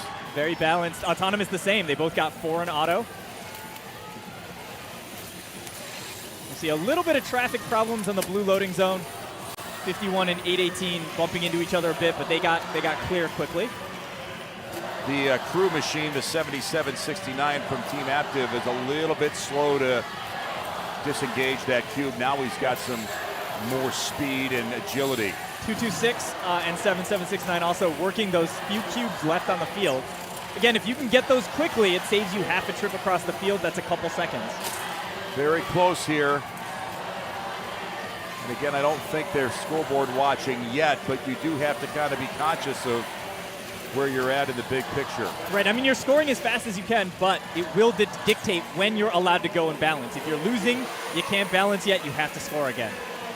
Little defense there at the center line by the crew. And we can see blue went top row, and then they went bottom row. Red is going top row, and now they're working on the mid row, which means blue finished some links faster, but there are more points on the table left for red. So they should be able to close this gap. Red Alliance trying to push a little bit harder and close that gap. Good job. Still lots of time left to get points. Just another link completed here. That's going to bring them very close. Blue with a very slim lead here. That'll make the move to the charging station very important. Oh no, and that was a misscore. A D-score piece, 5166, knocked a cone off when they went to score a piece there. So that actually lost them a link. You might have seen their score go down. That was why. That is rare. Yeah, I don't think we've seen it yet. They come back, they rescore it. But still, that leaves time and points. So we'll see now. Blue, a little bit of a miscommunication there in terms of how they were going to try to line up to balance. You can see robots on both sides of the blue ramp, but they should still have enough time to do it. Red gets their triple, no problem. Blue gets their triple, no problem. Red Alliance jumped the gun a little bit early on getting to that charging station. Yeah, they had to take a little bit more risk there. Try to score a few more, especially after that D-scored piece. Really set them behind. The other thing we saw, too, was going to the floor early made it look like blue had jumped out to a bigger lead than I think they actually had. And I don't know if that affected how red came back and played against that. Boy, isn't it funny how just one little mistake can kind of have a ripple effect? Yep. And we'll see how it breaks down for blue, but unofficially, it looks like it's the Blue Alliance that's going to come out on top of this. So here's how it starts in Autonomous. We can see on red here. They all score their first one. And 5166 gets the second. 818 gets the second for blue. And then that was in Teleop. We're watching in Teleop now. You can see Blue Alliance does a good job of kind of dumping a bunch of cubes out so that the robots can come in and grab them. If it's there and it's not moving, as a driver, you sort of can plan your path to grab it. If they drop it right as you arrive, it's still moving around. It's a lot harder to deal with. So it's very smart of them to get them on the floor early. And here at the end, red goes up for the climb. But, you know, it's 15 seconds left when they started climbing. I don't know. It's tough to cross the field and get back and score, but they needed to try. They had a link opportunity on the floor, which would have been worth another 7 points. Probably still not enough. And you can see that the Consumers Energy Foundation team with a 172 score to the 155 for Aptiv. Pretty good stuff. Let's get downstairs and join Kaylee. Jack with 818 here with me. Jack, obviously a great score for you guys. Is there anything that you guys improved on through the day that led you to get that high score? Yeah, I think starting the day, we were having some trouble communicating of what pass we're going to take and where we're going to go. And I feel like now we've kind of been able to move around each other and stop bumping into each other. And especially at the feeding station, we've been able to maneuver so we could pick up stuff and not hit each other when they are picking up stuff and dropping pieces. And especially at our scoring, we have come up with a system to funnel out and funnel in, so we're not having to wait for someone to score and come out to come another person in. So it's really helped us increase our cycle times and increase our final scores. We did see a little bit of traffic at the very start of the match after auto mode between you and 51 going into the loading zone. Do you have that pre-scripted, the pass that the robots should be taking in there right away after auto mode? Yeah, kind of. It depends on the match and what the other team's auto is. So depending on if they're going to leave cubes or cones on the ground, we might decide to go for those right away and take them so they can't steal them and like score them on their side. So we reduce their score and they have to go farther to the feeding station. But if that's not the case, then we all try and go to the other side to get cubes from our safe zone. But when that happens, it was just a call of the situation when it came up. And it was just a last-second call, and it was a little bit of confusion at first, but we were able to work through it. So you guys are moving forward. What do you think is it going to take for you guys to win all the marbles here? I think that we need to play like our first match. We just keep with good communication, especially in the first match we played. We had really good communication where we were supposed to be, what time it was, what our score was, and where we needed to score. And I feel like if we can do that again and we can keep maxing out the grid like that, we'll have a pretty good shot at doing that. All right, well, congratulations on the win. Dan and Thank Dan you. back upstairs. Kaylee, thank you. We are primed now to go to match 4, which consists of the teams that underscored in the first 2 matches. And so this is an elimination match. The loser is done. And again, the new machine that's coming in is Demoose. Hopefully, I got that right. We heard when they got called in, we heard their fans Right, chanting yes. Moose, really emphasizing the moo part. So. And if that's real heavy-duty flannel that they're wearing, that might not be so comfortable right now, but the sacrifices that you make for your team, that's one of them, I guess. Fashion is important. Yes, it is. So you can see they're lined up in the middle. 5907 on the side, 503 on the other side. So what are the challenges when you have to make a switch like this and bring in a new machine at this point of the day? Yeah, we just heard a bit about how they were choreographing their moves after the end of auto mode. And now we have the same issue coming up here, is you have a new robot coming in, so you have to kind of make sure that they get up to speed with where they need to go, when they need to go there. Because this game, especially at this level, is a lot about controlling your traffic flow, not getting in your partner's way. The other thing we got to watch out for, too, is they're coming in, their auto mode needs to hit. If they can't do this center spot auto mode where they score a cube and then they're going to cross over the bridge and then balance it, that's going to be very important. So again, these teams are kind of working from behind. But it's Detroit Catholic Central, Novi, and then the new machine in that Red Alliance group for DTE. Yep, and this Blue Alliance, this Ford Alliance, has had the highest average scores, and the DTE Alliance has had the lowest average scores. So on paper, it looks like it is going to be a Ford advantage to the Blue Alliance. Both of these teams very efficient coming out of the gate in autonomous. Looks like we're going to be tied after auto mode, essentially. Blue scored one high, red scored one low, so Blue's ahead on the scoreboard, but in terms of bonus points, you get 1 bonus point for every piece you score in auto mode. That's going to be a wash. And again, all eyes on Demoose from Port Huron. That's the substitute machine, the 5926. And it just took a big hit there from the Wayland Wildcats. Yep, and then bumping into their partner afterwards. That's the things we can't see. They got to be a little bit better about getting around where their teammates are. So far, they're hanging in, though, even with the new machine. Yep, scoring again. I mean, they're going low, but again, a bump there, right? Knowing that path, rotating out, they kind of were trying to go through the same zone as 5907. Had a little bit of a hiccup. And a loose cone near the center line. See if that's going to get gobbled up by anybody. Looks like at the moment, no. Yep, cones have got to be facing the right direction for teams to want to go for them. Looks like 60-90 dropped the game piece leaving the loading zone, but 217 with a good score there. And the Ford Alliance really stepping up and building on their lead. Yeah, a bunch of missing stuff up high for Red. They're going to cover up 2 of them, so this will be a bunch of points for Red. They've got 1 more spot up high on the grid. But Blue is about to get 2 links in the mid row, and that is top row and mid row complete now for Blue. So at this point, it's got getting out of reach for the DTE Energy Alliance. They're going to have a very difficult time in the final stretch when they go to the charge station. Yep, 15:06 got a little close to a penalty there, but managed to stay out of the zone.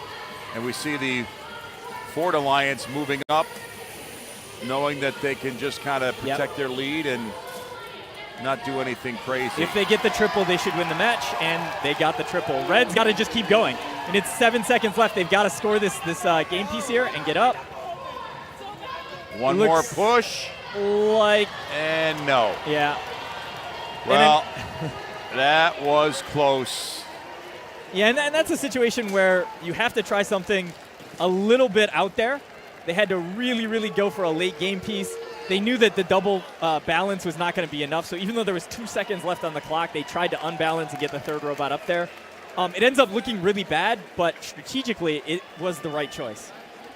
So they were in a compromised position, a little bit of risk, and they did not get the payoff they needed, but we obviously have to wait and see how that translates into the overall score, which is being tabulated right now. And we have the match under review flag up, which means the refs are going to be discussing some of the calls before they make that score final.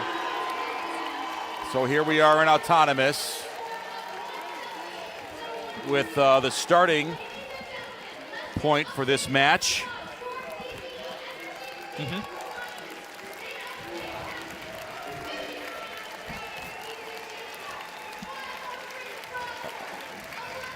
So a lot of activity there, and the Blue Alliance at one point really padded their lead. Yeah, we really saw the boost in points when they finished their middle row. They finished that middle row just a little bit ahead of Red, and that was 10 points for the Lynx, a couple game pieces scored. They were able to really drive up their score there. And then this is there's 15 seconds left on the clock when they go for that balance, and that is probably the most comfortable balance they're going to see this tournament. And then Red, you can see they tried that with, I think, 2 seconds left. I mean, it was never really going to work out, but they had to try. Here's the final tally, a 170-point effort by the Ford Alliance. Man, 170s, 180s, 190s. These scores are just outrageously good. Yeah, 170 is good, but, don't forget we saw that 191 earlier, right. So there is room to go up. But that 170 is roughly on par with their average. Ford's average has been 171 throughout the tournament, so a 170 here puts them pretty much where you would expect. Downstairs with Kaylee, with Alex from the Ford Alliance.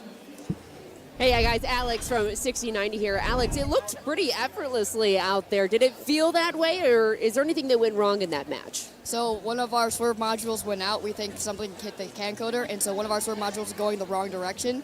So to compensate for that, we just tried to fill up the links that we could, and then we climbed early. Is there anything that you want to change going into the next match, or is that going to be something easy that you're going to be able to fix? Once we fix our swerve tries, other than that, the flow of our alliance is really good. Our tally-up is very smooth. We have a system of who goes in, who goes out. So other than that, we're going to keep the strategy the same. All right, well, congratulations. Thank you. Dan, I'm going to send it back to you, and I heard that we have a special guest, Colin Foltz, up there. How are you guys doing?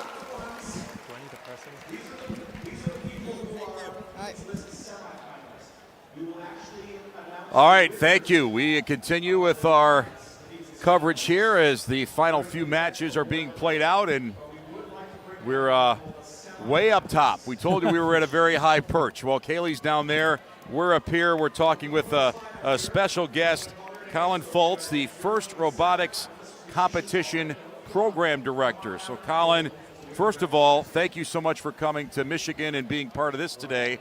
Why don't you tell everybody what your involvement is here and your responsibilities, or what's interesting you today here? Absolutely, yeah. So my team at First is responsible for the overall First Robotics competition worldwide. And so right now they are monitoring the 20 or so events that are happening around the world at the same time. helping to provide technical support as needed, assisting if there are issues with volunteers or that, there's a question that comes in.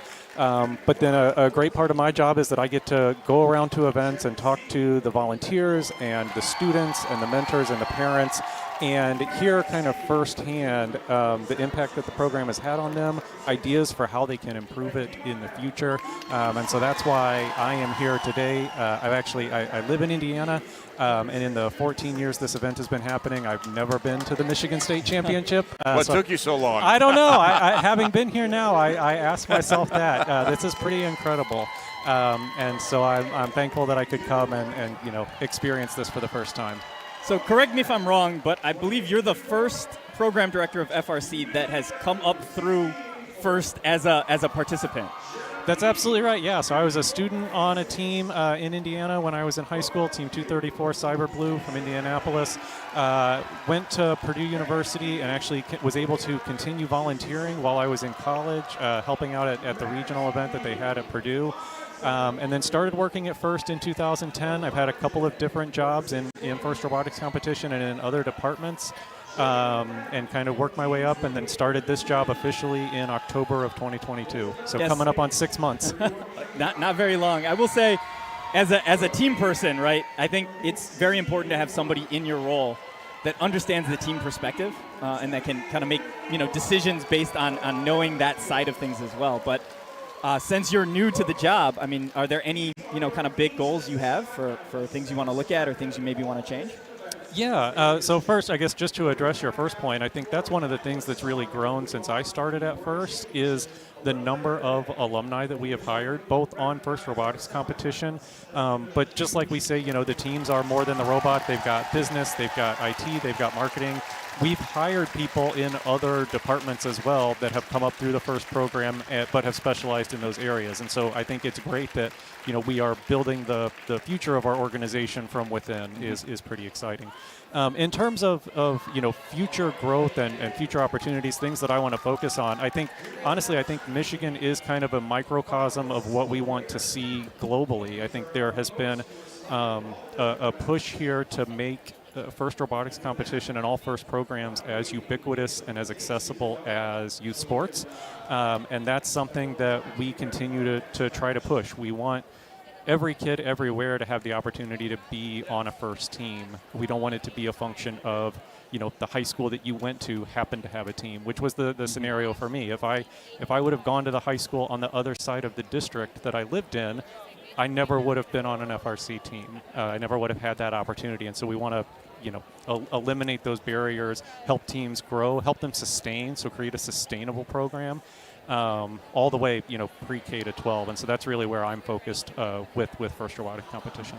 Colin, we have so many people in this state, and you've observed so many people in other states that have a lot of passion and energy to present an event like this. To kind of build off of what you were just talking about, do you set some short-term objectives about how do we grow this? Maybe it's in a certain region, or there's some states that maybe are a little bit behind the eight ball. Where do you kind of see the growth coming in, let's say, maybe 5 years? Yeah, there is absolutely a bit of if we build it, they will come. And so a great example of that is we started an event this year in Mississippi, and we've never had an event in Mississippi before. Not a ton of teams right now in Mississippi, and so if I was at that event earlier this year, and a lot of the teams that were there were from out of state. But the goal with that is that by having an event locally, you have something that you can get, local elected leaders to, local school people to, that they see this, they can feel the excitement, and then they say, okay, I want to take this and do this now. And so I think that's our goal, is to put events where it makes sense, where we think there's that opportunity for growth, because then we can eliminate one of the barriers to participation, which is travel. If you've got to pay, a couple $1,000s to get your team to your event, in addition to registering and building the robot, that could be a barrier that keeps people from participating. Well, again, we know that we're blessed in Michigan with the people that put so much energy and work behind it, but there's people at the national level like yourself that continue to expand these events. And again, we know we're in good shape in Michigan, but you got 49 other states go crazy, and thanks so much for being part of our event today. Yeah, absolutely. Thank you both for having me. This broadcast is awesome. I've enjoyed seeing it, and it's going to be an exciting finals. I think watching the division finals earlier this morning, the matches were really close. It was pretty exciting, so I'm excited to see what the afternoon is. Great. Safe travels back to Indianapolis. Let's get back downstairs and rejoin Kaylee. Hey guys, I have Josh from Team 85. Josh is a Dean's List semifinalist. First of all, congratulations on that. What does that mean for people who don't know? Yeah, so a Dean's List semifinalist is someone who was nominated by their mentors for leadership skills and commitment to the team, and then they are sent off and to their first regional competition, and they have interviews with judges to decide who wins from that event. So I competed against a few other students at my first regional event, and now I'm here. What does that mean for you to will this open doors for you for scholarships, opportunities? Yeah, so if I win at the World Championship, they'll write a letter of recommendation, and there will be a lot of opportunities through that from colleges and other job opportunities. Very cool. What are those job opportunities that you think you want to go after? I'm looking to become a machine builder or a machinist, so that would be cool. I have one last question. How long did it take you to grow your mullet? Over a year. Really? Yeah. Oh man, what do your parents think about it? They supported it at first. Now I think they're kind of sick of it. They're like, all right, it's time for the cut. Yeah. All right, well, congratulations, Thank Josh. you. Thanks for talking with us. Dan and Dan. All right, Kaylee, thank you. Now, if I'm hearing that right, do you think Kaylee's maybe in the mindset it's time for her to get her mullet? She did seem interested. Yeah, I mean, that question did not just come by accident, right? You make a good point. Yes, all right. Well, if Kaylee has a different haircut next time we check, well, we know where that came from. All right, let's continue as we move through. Let's see, we're into match 5. Match 5 coming up. Match 5, Yep. okay. It's going to be Active versus Ford. Okay. Let's take a break and come back and see if Kaylee's got her new mullet, and we'll continue with our coverage here at Saginaw Valley State with the First in Michigan Robotics Championship Saturday. More in a moment.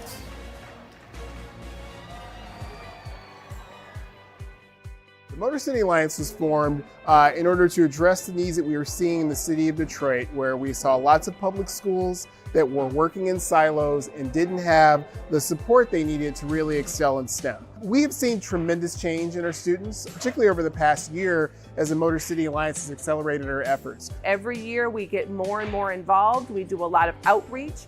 We have students working with kids one-on-one. We are starting teams, starting things like the Motor City Alliance, doing whatever we can to allow that enthusiasm that comes through that exploration and innovation to pass that on to the next generation. Robotics helps skills like innovation and creativity by basically nurturing them. So robotics helps to build on those skills and even broaden them to the point where nothing limits your imagination or creativity. The reason why we're able to hold a large event with 20 to 30 teams are because of the financial resources that DTE is bringing to bear. DTE is absolutely crucial into us being successful here in Michigan and here in Detroit.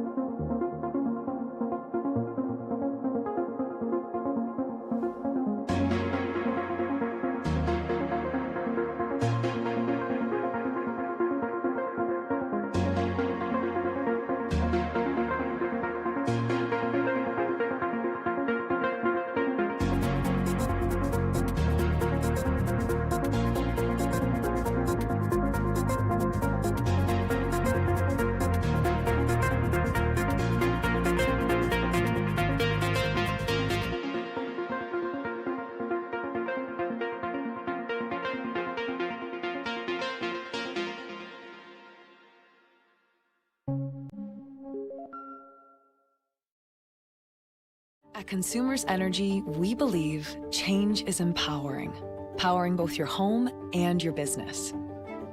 Change is progress, with a modernized grid that can detect outages and restore power within seconds.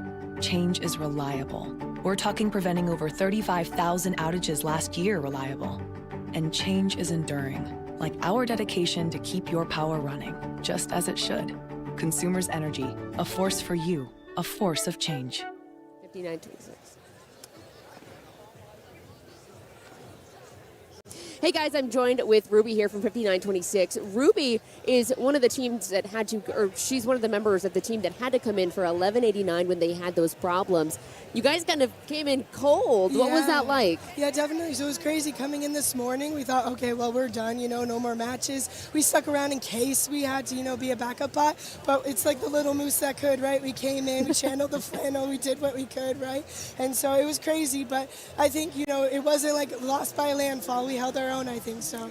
How do you quickly adapt to an alliance that you've never been on before and all of a sudden you're on the field together? Right, yeah, well, it's a high-stress situation for everyone, and so we just try to handle it the best that we could, and we formulate, a plan beforehand, talk about strategy, but there's a lot of just winging it on the fly, seeing what you can do, so. So you guys just waited around today, just in case? Yeah, so pretty much yesterday we were not picked to be in the playoffs by an official alliance, and so they said if you want to stick around on the off chance, it was pretty much an impossible chance that we would be able to do this, and so we said, sure, why not, right? And so we stuck around and it happened. What were you thinking when they officially announced that you guys were going to step in? Well, I think a lot of us were in tears and shock. That was the first part, and then it was just into what are we going to do? How are we going to handle this? How are we going to do our best? Game mode. Exactly. Yes. Yeah. All right. Well, thank you, Ruby. I appreciate it. Thanks for coming to talk to us. Dan and Dan, we'll send it back upstairs. Dan, some firsthand experience of any time that you had to fill in an emergency situation like that?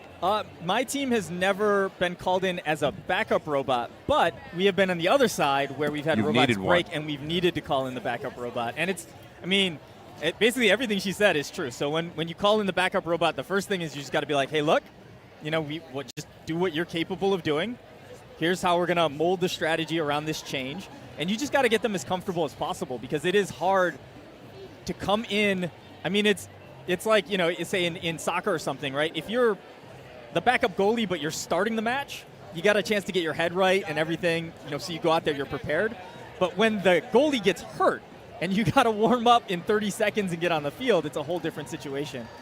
So you have to do everything you can to kind of allay those fears and get them ready to perform at the highest level they can. Yeah, that's a good explanation. And at this point, after you do get that first match under your belt, then that kind of levels everything, right? Yeah, it does. Unfortunately, in this case, that was a winner-go-home match, and they did not manage to win it. But, it does. You sort of get comfortable after the first couple matches, and we see that at the beginning of the tournaments as well.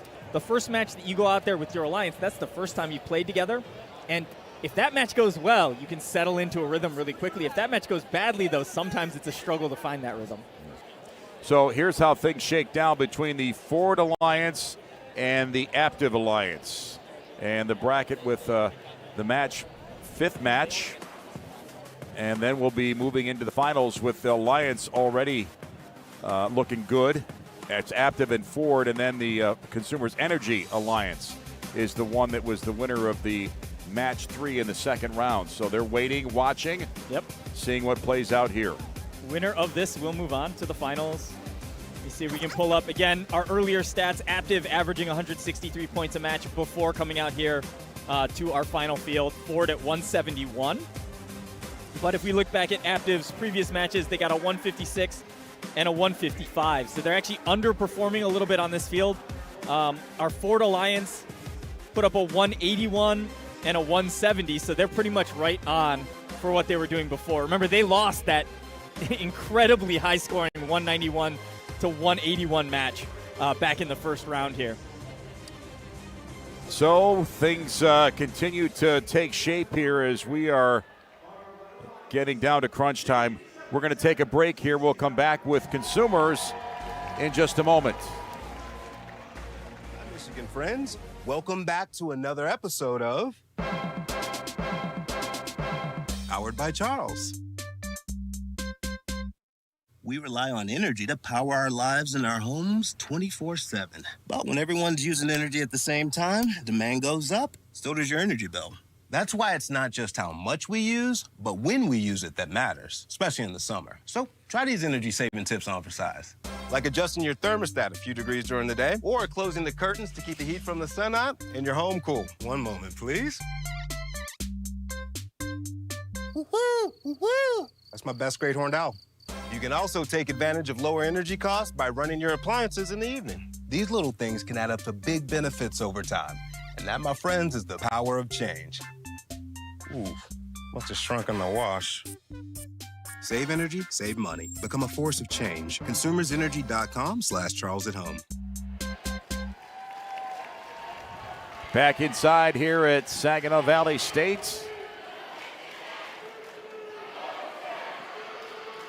Match 5 awaits, and the Consumers Energy Alliance awaits the winner to try and win a championship in first in Michigan robotics for 2023. Looks like we had a small problem with the field. One of the caps on the ends of those poles that we score cones on was not quite seated all the way. So Kyle, our FTA, went out and hammered it in. Simple fix, and we've got the winner moving into the finals. Aptiv against Ford. There's a cone near the center line. Now, who makes the decision whether it's a The teams can choose whether they want to put cones or cubes. There's 4 spots there, and you can load whatever you want. See, a good second score by 60-90, and they grab this one. I don't think they score this one that 60-90 has, but they're going to score it right away in teleop. 4 again for each side in auto mode. So autonomous goes well for both Aptiv Alliance and Ford Alliance. 77-69 doing a good job of grabbing the free pieces in the middle of the field. They got 2 of the cubes there. Aptiv using the top row very effectively, and now they're coming down 1 row. Yep, they got 1 spot left on the top row that they've got to go get a cone on the far side. And blue, Ford, same thing. They've got 1 cone left on the top row. Not much separation yet. A small lead for the Blue Alliance for... Yeah, they're ahead like 1 score. You can see that 1 cone spot missing. 7769 crew going to take care of it. And now we're on to the middle row. So a lot of efficiency right now, and really defense isn't so prevalent. Now there's a little bang up there at the center line. It's always a question of who's more comfortable with contact as they cross the field, because the loading zones to the scoring zones kind of crisscross each other. You have no choice but to cross paths, and you can see there 217 backed off. They were the team that did not want contact there. Yeah, the Aptiv Red Alliance still behind by about 10-ish points. Yep, we got that completed top row now for blue, for Ford. They've got 1 left on the middle row, so they're basically starting on the bottom, but that is a penalty on blue. Not sure what it was for. I think it might have been double possession of game pieces. You're only allowed to carry 1 at a time through the middle of the field. We haven't seen too many penalties today either. Now, at this point, right, these robots know, these alliances know that a penalty can absolutely kill you in the match. And we can see that blue flag went, and now red was in the lead for a little bit. A lot of loose cones near the center line, but we're getting down to crunch time, and these machines are going to head to the charging station. Yep, blue goes up early. They feel like they had a little bit of a lead. Red's going to try to score 1 more, but there's nowhere good to put it. And 7769 ends up throwing it on the ground. Boy. Oh, my goodness. Wow. That may not be enough to win, but. Yeah, they balanced in like 1.5 seconds. Yeah. And they were fumbling around with that cube. Uh-huh. Unfortunately, they couldn't get the cube in the scoring grid. It rolled out. But there was nowhere that cube was going to complete a link. So at most, that was only going to be worth 2 points. Here's how it went in the final few seconds. Yeah, they missed the ramp. Look. Oh, man. After they missed the ramp and reset, they went with 1 second left on the clock. So that was legitimately a 1 second balance right there. That was very, very close. Yep, they were looking to score that last second cube down low. They might have needed a couple more points, a couple more pieces scored, we could see the blue grid was a little bit more full. So the charge station points end up being very meaningful, but will it be enough for the Red Alliance, the Active Alliance? Boy, They're just again. I mean, like, beat, yeah. it's insane. They have to drive to exactly the perfect spot on the ramp. The other two robots have to hold their positions perfectly in order to pull something like that off. Under duress, mind you. And here's the way it will end up. 172 for the Ford Blue Alliance. That moves them into the championship match. Yep. Against the Consumers Energy. So they were up Alliance. a couple game pieces on the grid and one link there. And then we did get the penalty on blue, which gave red 5 points. Again, if you get a penalty, the other alliance gets 5 points. And that penalty was for momentarily controlling 2 game pieces. They had a cone, I think, stuck under the robot and one that they were carrying, and they were dragging them both along. That's possession of 2 game pieces. So they got dinged for the 5 points. Didn't matter, though. Highlights right now. This was kind of went almost back and forth with the Blue Alliance that had a lead but never really got a big lead as we see what's happening in Autonomous. Yep, pretty good. 7769 not getting their second cube there hurt them a little bit. And this is coordinated scoring here. Everybody went to a spot that wasn't in somebody else's way. 217 missed. That's okay though. You can miss once in kind of each spot because it falls down to the ground. And these alliances are scoring so many, they're gonna be scoring some on the ground anyway. And you can make use of that for a link later, as long as you don't miss twice. It's the second miss that really hurts. Here's the balance that helps. Yeah, I mean, they went with 15 seconds left to Yeah. get their triple balance. Yeah. And we saw the red side with 1 second. Let's jump downstairs and connect with Kaylee. I'm joined with Brendan from 217. Obviously happy with the score and happy with the win. Are you happy Very. with the performance? I'd say so. I think, as prior mentioned, dropping that one cone is something that we obviously try not to do. It happens very far and few that when it does, it's definitely a surprise. And so dropping that, we knew, okay, it's okay, we fill the bottom anyway. So we just keep running, it's okay, no pressure. Because as mentioned, dropping one, that's fine. Dropping two, you lose a little more. And in terms of the performance as the Alliance overall, it was great. Couldn't ask for anything better. We ran our cycles. We all went on our turn. We came back, placed, did what we could, and we all got up there just in time. So can't complain. Moving forward, obviously, you guys had that win. Anything you want to change or anything that's going to be worked on? Dropping less cones. I need to ask you, too. I was talking to one of your teammates, Aiden, earlier, about your guys' presence here. Yep. It feels so strong. Does that impact you when you're playing? Very. I was actually here last year as a Dean's List semifinalist, and I was the only one last year from the team who came. So I was just kind of wandering the hallways by myself, and every once in a while someone would come up to me and say, hey, where are you guys? Where's your pit? And I'm like, well, about that. But being back here this year with everyone is definitely profound. We had a huge turnaround after yesterday, so that, too, really amplified everything going on right now. And it does put some pressure on. We ran some quick pit fixes after the bracket over there, and it's a lot of pressure for sure, but I know our pit crew's handling it well. The rest of the drive team handling it perfectly. So took a sigh of relief, kept going. Worlds secured. Couldn't ask for more. You're good. All right. Well, congrats on that win. Thank you. Thank you so much. Back upstairs. All right, Kaylee, thank you. Yeah, lots to be excited about here as we're now moving into the best 2 of 3 championship match. Yeah, and once again, we will remind everybody that this is a double elimination tournament, but we do not reset the bracket for the finals. So in some tournaments, when it's double elimination, if the team coming from the upper bracket loses in the finals, you would play a second match because that would be their first loss. We do not do that here. It is 1 2 out of 3 for the whole tournament. So here we go. It's the Ford Alliance in blue, the Consumers Energy Alliance in red. And best of 3 is looming for these 2 alliances. And yeah, worthy certainly of being in the championship match. They faced each other right in the first round here, and that was our 191 to 181 match. That might be the record for the highest scoring combined score in the country this year. I'm not sure. It's very close, if not, and the 191 was the high score of this event. Let's go downstairs on the main playing field as we have an award presentation unfolding. Has outlined the design process as a cut above.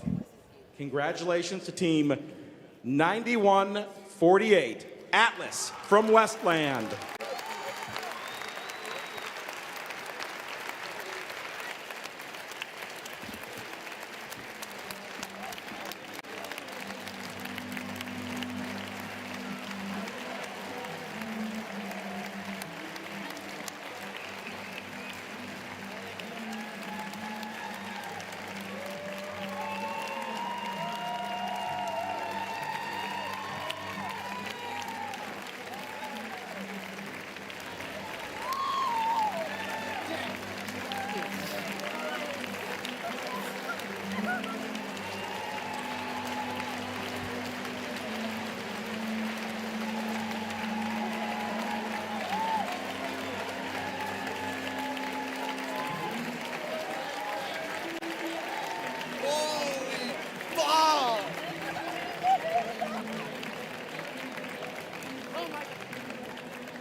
For Rookie All-Star Award winner number 2.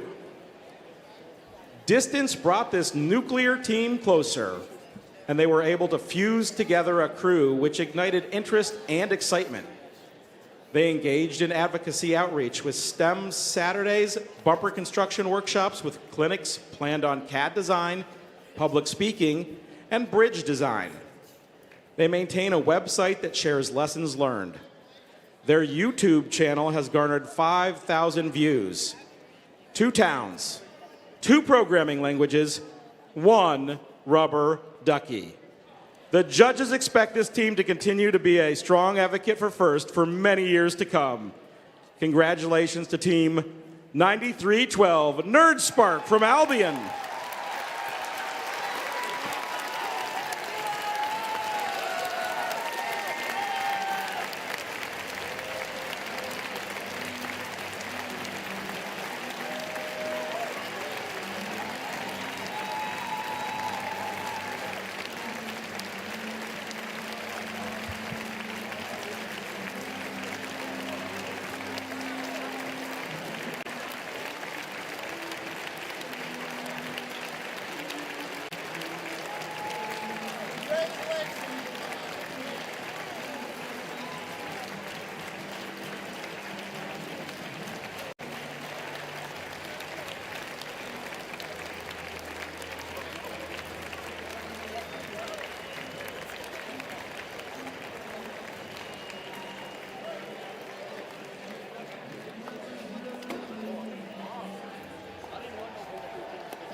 And with that, we're going to let the judges take a seat. We're going to get ready to play our next matches, and we'll come back with some more awards after our next match.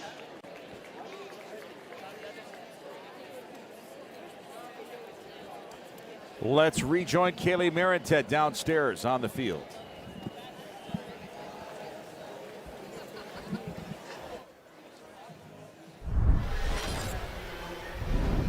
Hey guys, we are joined here with Justin Hawk. Justin, how are you feeling? Pretty good. This is not your first dates by a long stretch. Justin has been with robotics for 20 years. Yeah. Tell me about your journey. A little over. I started in FLL in 1999, actually, in middle school. And then from 2001 to 2004, I was a high school student in the FRC program in Pontiac. Wow, and now you are a mentor. Yes, so after I went to college, I started a couple other teams, and then in about 2016, I came back to my alma mater in Pontiac. Very cool. So robotics has given you a lot of opportunities. Tell me about some of those scholarships that you've gotten. Yeah, so in college, the scholarships through the FIRST robotics program was very helpful because we didn't have a lot of money growing up. So it also pushed me towards engineering, which we didn't really have that in Pontiac. So without the robotics team, I don't think I would have taken that direction. Really? Yes. Where did you go to for school? I went to first Oakland Community College and then University of Michigan, Dearborn. Hey, I am also an Oakland Community College alum, so Go Raiders. Yep. Take the cheap route. Yes. You were also with Aptive. Yes, so when I graduated college in 2014, I was weighing my options. I had a lot of places I could have worked, but at the time it was called Delphi, and they were one of the founding sponsors of our team, so it kind of helped push me in the direction of choosing them over some of the other companies that were pursuing me. What opportunities does this company give students like this? Well, in 2018, we didn't have that many. We had like 19 teams, and we were just giving money. But since I took over the Aptive Foundation, we've been pushing more and more money, more and more support from the company. So now we have 53 teams, and we're also a gold level scholarship supplier. What has robotics, obviously you've been in it for more than 20 years, what has it taught you in your career? What kind of lessons have you taken from robotics that you've put into your career? Working with people that from different backgrounds, obviously, and then not making assumptions on what other people know is really important. Love that. What has it taught you outside of your career, though? Obviously, there's some great life lessons that this teaches. Yes, learning how to learn from failure obviously is very important. You learn that a lot in robotics because most people don't win in robotics. It's only a few teams that'll win every year. So you have to learn how to take that and internalize it and get better instead of trying to feel dejected about it. Why have you decided to stay in it so long? Well, the program, I know what it did for me, so seeing how it helps other kids, and I've had a lot of students in the last 4 years since I've taken over, see them go off into computer science or other engineering fields. It's really rewarding to see it help them like it helped me. What are some of the things that you tell your students? One of the main things is don't rush into a 4-year college if you're not ready. If you need to go to community college and figure it out first, that's completely fine. It's not going to affect you in the long run. Yes, we love that. I was in the same position. I didn't know what I wanted to do, and community college is a great way. And like you said, lots of scholarship opportunities. Did you get a scholarship for OCC and for U of M Dearborn? Yes. Very cool. Great. Well, is there any other advice you want to give kids that aren't your students? I'll just continue to have fun, and it really helps you focus when you're in college because you can see kind of what you can make once you learn everything. All right, Justin, thank you so much for joining us. Thank you. We're going to send it back to you guys. All right, Justin, thank you. Yes, Kaylee Marentet has done a great job of covering the event this weekend from all angles.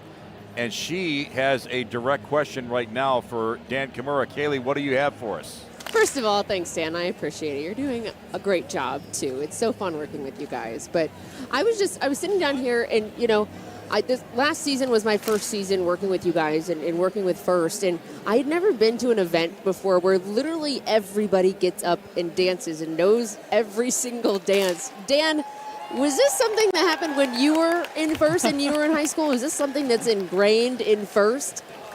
This has been the case for as long as I can remember. I think it actually slowed down a little bit in our first post-COVID year. People were kind of getting more comfortable again, but it's picked up since then, and we're back to where we used to be. So this is slowed down, because I didn't work with you guys pre-pandemic. So what was it like pre-pandemic? I think we're just about back to that level. But, I'm surprised we have not seen mascots running around. I think, last year, didn't we have that mascot conga line, too? Yeah, I was going to say. Going through here? I think you're right. Conga lines were very prominent in previous years. Yes, I do remember there was one last year. And you're right, I guess it has upped a little bit since last year. But, Dan, were you one to get up and dance, or what did you dance? I have perhaps the lowest possible dancing skills. It'd be great if we had some video support of said. I know. Hey, we're gonna have to go. We'll have to some dig old the tapes archives. Right? Yes. All right. That was my quick question. Back up to you guys. Kaylee, well done. Yes, maybe that's right out of the Kimura playbook. Right? They are both more talented than me. The closest I got in my younger days, I could do a front handspring. And there was another person on the team who could do a back handspring, and when they announced our team, we came out and did that. Oh, that's the pretty closest good. I got to dancing. And that move is so flamboyant that kind of makes everyone forget that maybe you don't have other moves. Yes. Right. So yes. that one move is so good. Right. That's good enough. Yep. Just lean on that. It's not a 2 left foot situation. I don't have any left feet situation. All right. All right. Well, again, we said Kaylee covers everything, so now we know going forward. Yes. The pandemic threw a little bit of a side wrench into everything, but energy is abundant everywhere. So as we move year in, year out to improve this. We'll get back to some of the more outrageous hijinks that we had in previous years. Yeah, I think it's, we had a lot of new students, that were just starting on their teams or teams coming back. And so it took them a while to relearn sort of the, I don't know, the traditions of the event. And the kid in the hammerhead outfit, it's already hot enough in there without the dancing. Yeah, no, I have no idea how he's managing that. Yeah. Let's put it this way. You don't want to be the next person wearing that shark suit. I do not, no. No. Yeah. Well, very entertaining. The energy is infectious. And we are going to have a best 2 of 3 championship match coming up here. And here we are. Here's the opponents. The Ford Alliance in blue, Wayland Kettering First Center, and Jones C. Sargent IRC. Then it's the Consumers Energy Foundation Red Alliance with Troy, Athens, Sterling Heights Senior High School, and Pontiac. Yeah, I mean, I'll throw a couple stats out here. Thus far, the Ford Alliance has the highest average scores, but the Consumers Energy Foundation has the highest score, individual score. The average score, the lowest score that I think we've seen Ford put up is a 163. The average that we see from Consumers is actually a 162. So in their divisional playoffs, their scores were down a little bit, yet once they got out here onto the main field, they put up a 191 and a 172. So their highest scores of the day are kind of coming here on the biggest stage. And at what point do you stop looking so much at your opponent's scoring and say, okay, hey, look, we're here. Everybody can score a lot. Mm-hmm. We have to figure out what we are going to do defensively that will hopefully be disruptive enough to get them off their game. Yeah, or in this case, I think both alliances probably feel like they can win a 3-versus-3 offense versus offense shootout here. Okay. Again, that 191 was just a massive, massive score when these two alliances played in the first round here, and it was that 191 to 181 victory for Consumers. So they have they sort of have a win in hand here to build that confidence up. And again, as we referenced back when that played out, they were 2 points away from a perfect match. Yep, 2 points away. And those 2 points would be scoring extra 2 game pieces in auto mode. So every time you score a game piece in auto mode, it's worth 1 point more than if you score it in teleop or driver control period. So we'll see. I think they hit as many as they could hit there. So I'm not sure if they can get those last 2 points. I don't know if they have the auto modes to do it. But if they put up another 191, it's going to be hard to lose. And again, the other concern is, hey, we just have to play mistake-free, and that creates its own element of you don't know what it mean. You get one wrong hit from your machine, or you hit somebody else's machine, that ends up costing time. Or we've seen machines that get lodged in and can't separate. A lot of things can go askew. Yeah, and even if you're only stuck somewhere for 5 to 10 seconds, that's like a whole game piece scored, and the matches are so close, that could be all it takes. Let's go back to that top score, too, that 191 that was put up. I think the Ford Alliance, again, because you need those auto mode points to get higher than, so you get 7 possible auto mode bonus points, we'll call them. I think the Ford Alliance can only score 190. I think they only score enough extra pieces to where they cannot score a 191. They definitely can't score higher than a 191. So, but that's at the margins. That means if both of these alliances execute a perfect match, Red might have the advantage here. So there is a finite number of pieces, cones and cubes that can be played. I think there's enough game pieces, so you'll see a lot dropped and popped or stuck somewhere, but there's only 9 spots on the top row, 9 spots on the middle row, 9 spots on the bottom row, 27 total spots to score, and that's it.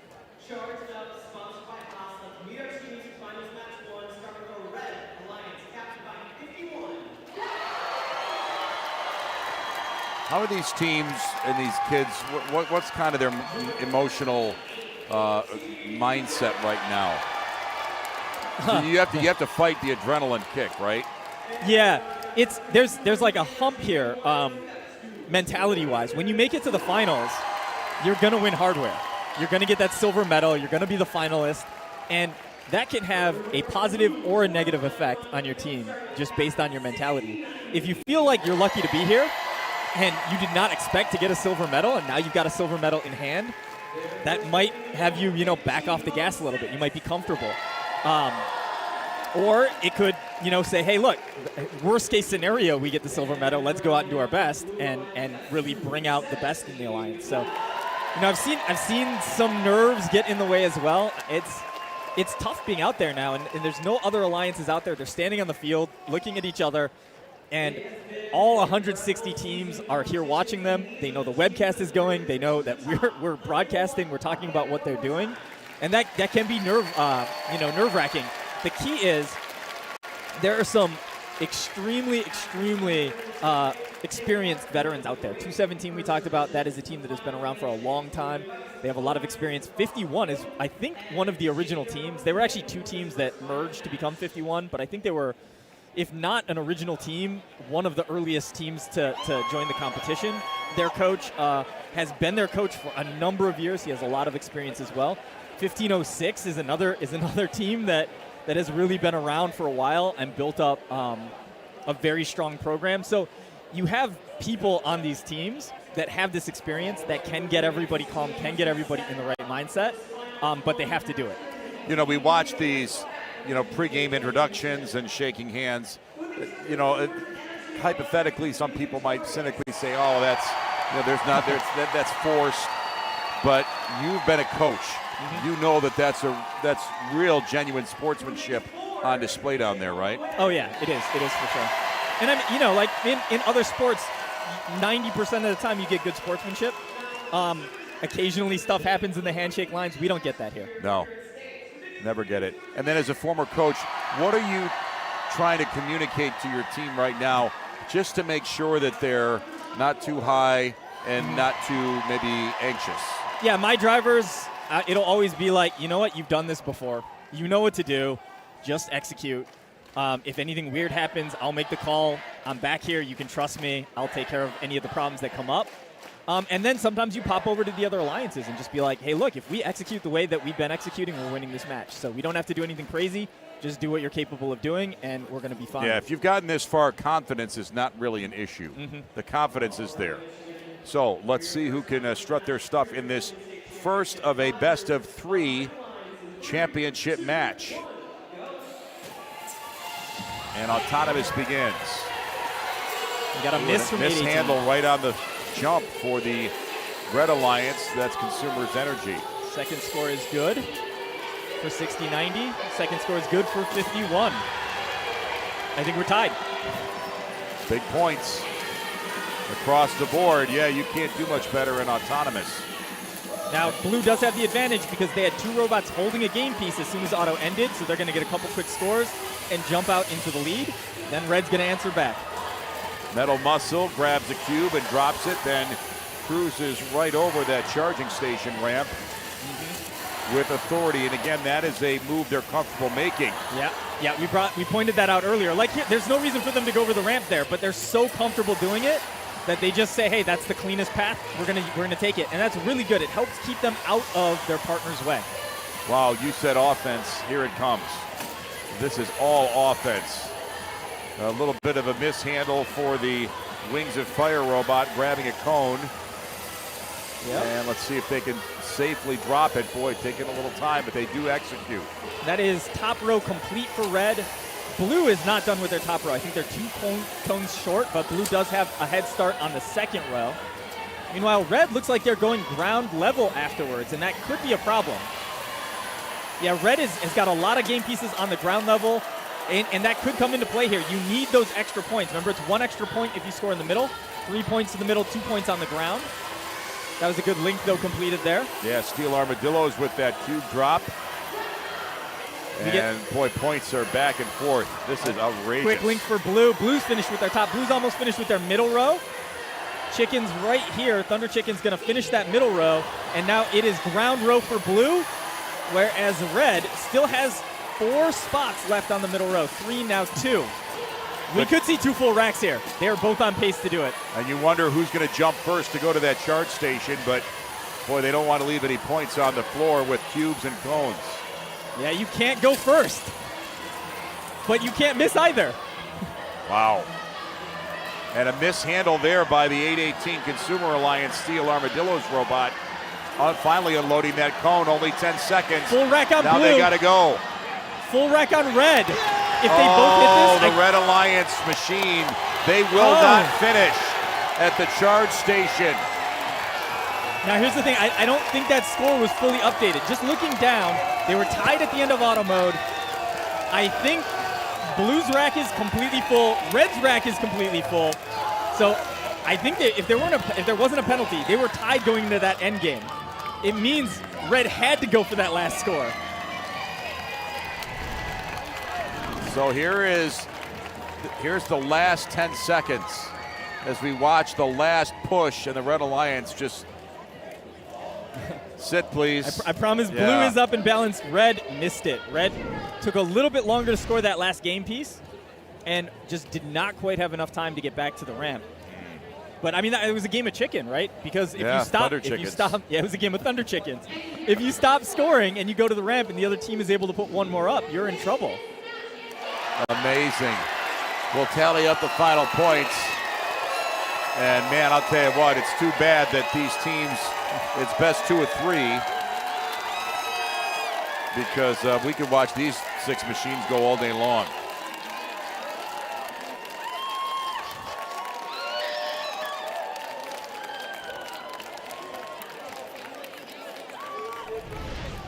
Here's how it played out from the top in autonomous. Boy, you can't get more efficient than what they did in, the first 80% of this match. Yeah, so they get that extra score here in auto mode, both sides with 4 in auto mode and a balanced bridge. And then that's a good move. You're actually in your scoring zone. You can handle more than one game piece at a time, so that was okay that they kind of bumped that cube forward. They were able to grab it off the ramp afterwards. And now we can see a bunch of cubes on the bottom early for this Red Alliance, where Blue went kind of top down. They did the whole top row, then the whole middle row, then the whole bottom row. And full throttle offense from both ends, but it pays off for a Blue Alliance win, 183-68. And you can see the charge station points are what makes the difference. Downstairs we go to the winners side of things with Kaylee. Hey guys, I have Alex from 6090 here. Alex, obviously a win for that first game. We were talking a lot of offense there. Do you think you're going to bring any defensive components into the next game? Nope, it's too valuable to get that full grid, so we're going to keep pushing all offense. And while you're going all offense, are you at all worried about what's going to happen if you can fill the rack again? Do you have a plan for what's going to happen if you get far enough ahead that your rack is full? If our rack is full and we still have time left, then we will play defense, try to prevent them from filling their rack, and then we'll climb at the same time we always do. Secure the triple climb. Is there anything that you want to change going into the next one? Obviously, a lot of pressure here going into what could be the final game. Just keep all the teams calm, keep the nerves down, and then keep performing how we have been. We have really nice cohesion when it comes to teleop, not getting in each other's way, calling out links, pushing cones in on low. So I'm very happy with everyone's performance. All right, well, good luck into the next game. Thank you. Dan and Dan, we're going to send it back up to you guys, but we are going to have the Red Alliance here in a second. All right, Kaylee, thank you, man. She's awesome. She is like flatline, no motion up, no motion down. We're just doing our business, doing our thing. Back downstairs. Not yet. Oh, okay. We'll wait on that. Kaylee can't move. Yeah, that score 183-168 is throwing me a little bit. It looked like Blue's rack was full. I would have expected a 190 there. So what this score is saying is that there was a game piece missing and a link missing. So it would have been a game piece on the floor that was missing, and they didn't get the link for that. Maybe something was over the tape line. It didn't look like it to me, but that's how they have it scored. Won't change the outcome of the match. The right team wins either way. All right, let's jump downstairs and join Kaylee. Hey guys, here Jack from 818 here.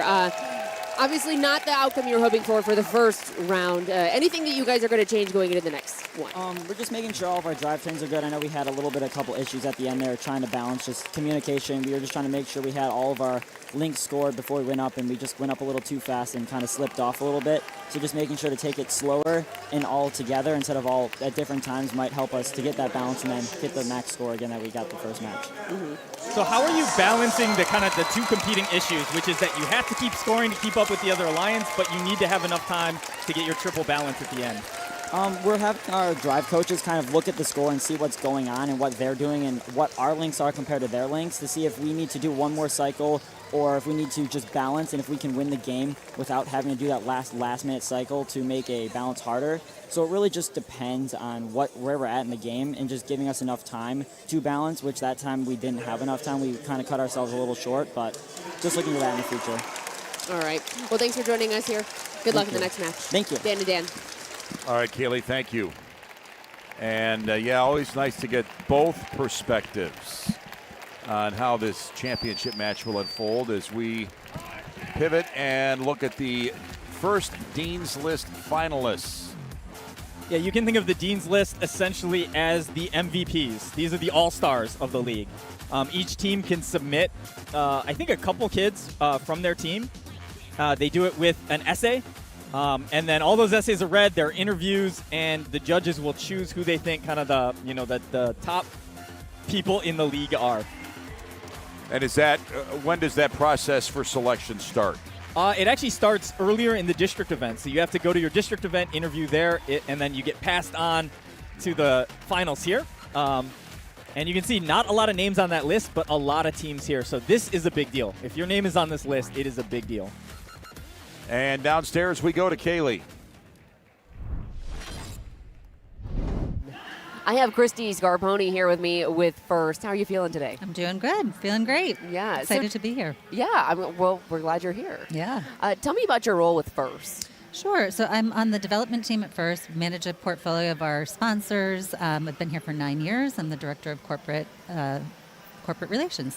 So you do handle a lot with the sponsors with First. I do, yeah. How important are they?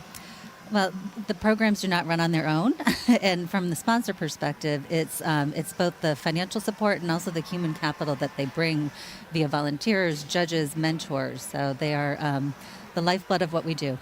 How many sponsors are in First? Oh gosh, worldwide hundreds, right? Hundreds. Wow. Everything from Fortune 500 companies to small corporate supporters, so lots of them. There's a big range. Do you Huge range. see a difference between these smaller companies that sponsor and the bigger companies? You can say in terms of volume, numbers of dollars, number of people that they bring to the table, but really it's a very common thread, right? Looking to make a difference in young people's lives. So whether they're doing that one student at a time or, tens of thousands of students at a time, it's the same intent, it's the same outcome of it. So a lot of commonality between the small and the larger. So there are a lot of teams. We were talking with the Lieutenant Governor earlier. So many teams in Michigan. Is there anything that sticks out about the Great Lakes State in First? Well, it's just a gigantic growth machine. There's just a palpable, I come from New Hampshire, flew in yesterday, and it feels like I'm in First territory. So and again, today, coming back kind of post-pandemic and lots of walking around the pits and the sponsor areas, folks that I've known for 9 years, it felt like a very, it's a strong community of supporters. And again, all focused on this singular mission to, change kids' lives and engage with what we're seeing behind us.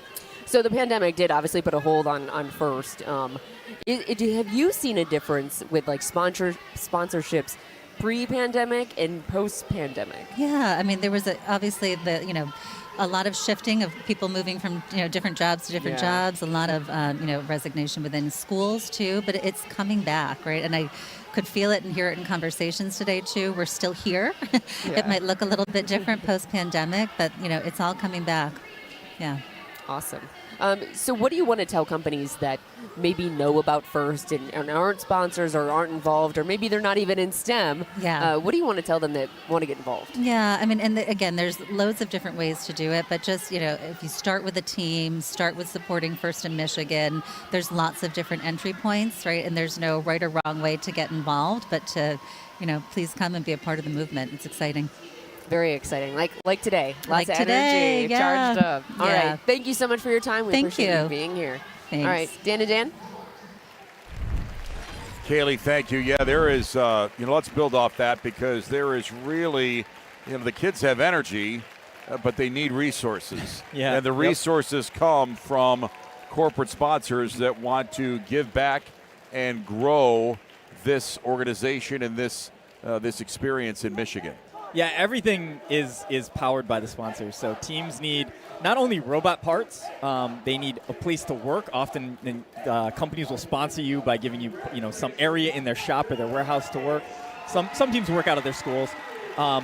Travel, team shirts. We've seen the costumes here. I mean, all of that has to get paid for somehow. And then the events themselves.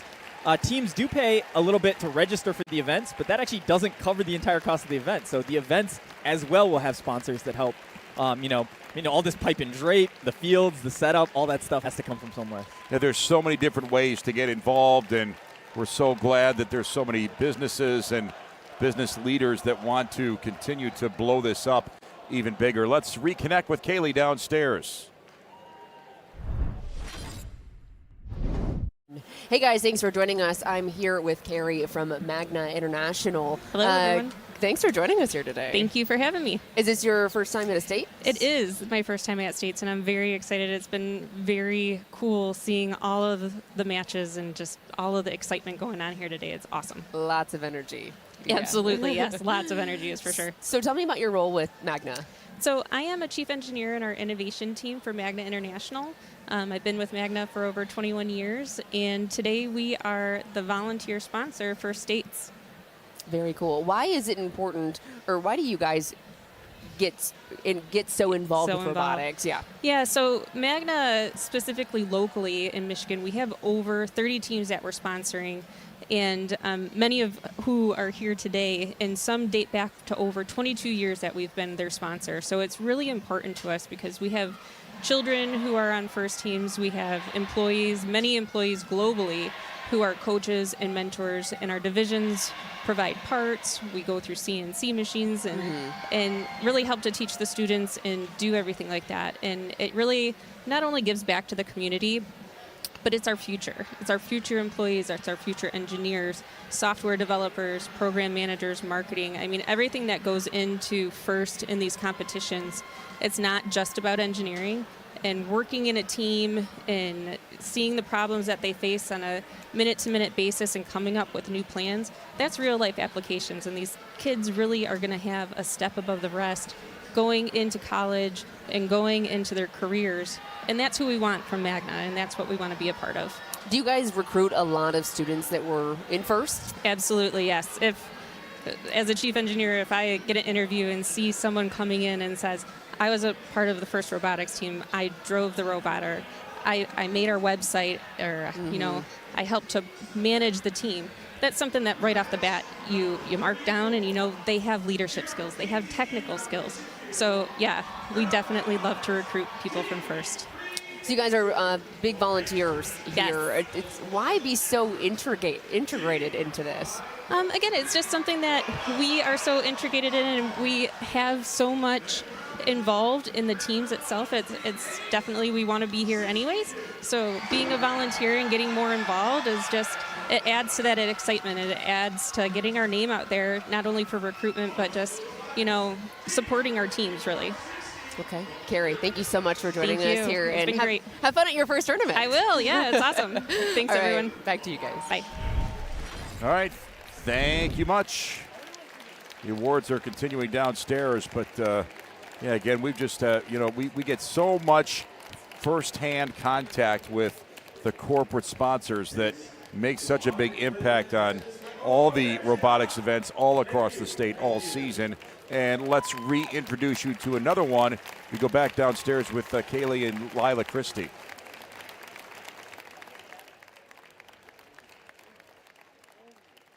The acronym for FIRST is for Inspiration and Recognition of Science and Technology. The important letter in there is actually the I, which is the inspiration. We're using robots as a tool to teach these kids a lot of important life lessons, to be able to look at a problem and break it down into lots of its component parts and fix what's wrong, and to work with other people on a team and determine how is it that my strength can be used that's different than somebody else's. For the 2022 Chelsea Gremlins, those strengths come in a variety of forms, from engineering, programming, marketing, and yes, even crafts. Every member of the team plays a vital role in ensuring its success. Finding that role, however, comes easier for some than others. I remember watching my brother when I was young. I wasn't in a wheelchair then though, but it seemed really exciting, so I wanted to try it out and see what I could do. When she first showed up, she was very worried, and her parents were very worried that there wasn't going to be a place for her. But it's important to us that everybody has a chance to do something. So we worked to make sure that there was a game controller that became legal for everybody in first to be able to use, so that she can drive the robot. So Lila is controlling the robot right now with the new quad stick joystick. Hi, Lila. I just felt really happy because it was something new. It was really fun to see something not on the screen, moving for once, and something that I can control, and I don't need anybody to help me to do that. I was there when we were first testing it, where she got to drive the robot around. I remember we were so happy that it worked. It's the same way that she moves her wheelchair, so she just gotta think about the robot. She's used to controlling it like that. All she has to do is just think about where she wants the robot to go. So it makes it a lot easier for our team having someone as good of a driver as she is. That's what robotics is all about, taking a challenge and finding a solution for it. It's oh, this is, wow, I can drive this, robot like a remote control car. I don't need my hands to do it. I can do it all with my mouth. And she got really excited. So that gave her new energy, I remember. And she was okay, this is fun. I can do stuff with robotics. What sort of things do we think we want our robot to do? I wanted to be able to park in the signal zone. Park in the signal zone. That new energy helped Lila and her team in many ways as they worked through the 2022 First Challenge. This all-girls team worked through building, designing, and programming their latest robot with the hope of returning to the state finals again at the end of the season. For Lila, this season was another one for the books. From presenting to judges to helping strategize, there was nothing stopping her from helping the Gremlins reach their goals. And yes, that includes her favorite part, driving.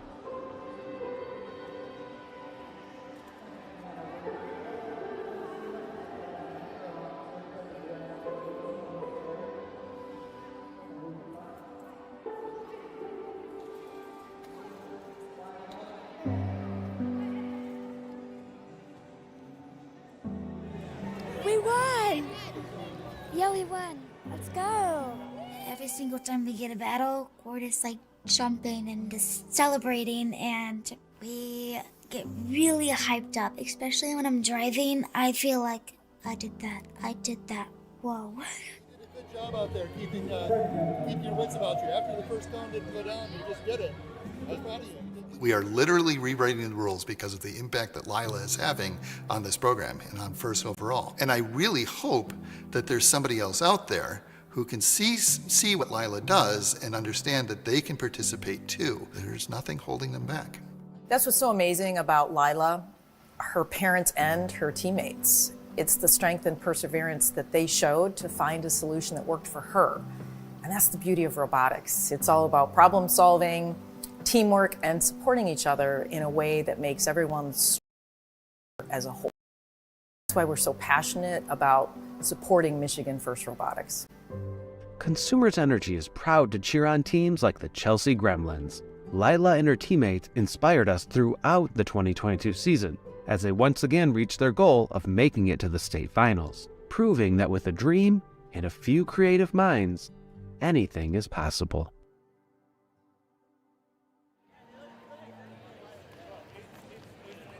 Yeah, it seems like every weekend, Dan, we find a new person that is touched in a way that we would never expect this first in Michigan robotics competition to do. So we love hearing all of those stories and presenting them to you so that we know that you know that it's all inclusive, regardless of your skill set, any limitation you may or may not have.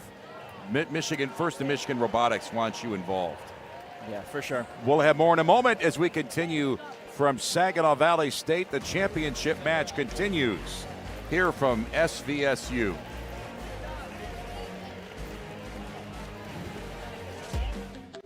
These unassuming gray cylinders, called ATRs, are helping prevent tens of thousands of outages each year. Here's how. This is a model of an electric system, similar to the one that provides energy to your home or business. At each end is a substation that feeds power to the lines you see running through your community. In the past, these two systems met in the middle, but were kept separate so they didn't do this. The problem is, when a storm blew in and knocked a tree onto the lines here, it would take out this entire system until crews could repair it. This is where ATRs change the game. They act like traffic lights for electricity. They know if the light should be green to let electricity pass or red to stop. Right now, these ATRs know they should be green to allow power to pass. Where the power lines meet in the middle, the ATRs are red to keep the two systems from meeting, just like before. Here's the difference. Now, when a storm knocks a tree onto the lines, these ATRs sense there's trouble and put up a red light to stop the electricity and make the system safe. When the ATRs in the middle sense power is lost on this side, they'll turn green, automatically restoring power to these customers until it reaches the stoplight put up by these ATRs, limiting the outage to the smallest area possible until crews can clear the tree and the system goes back to normal.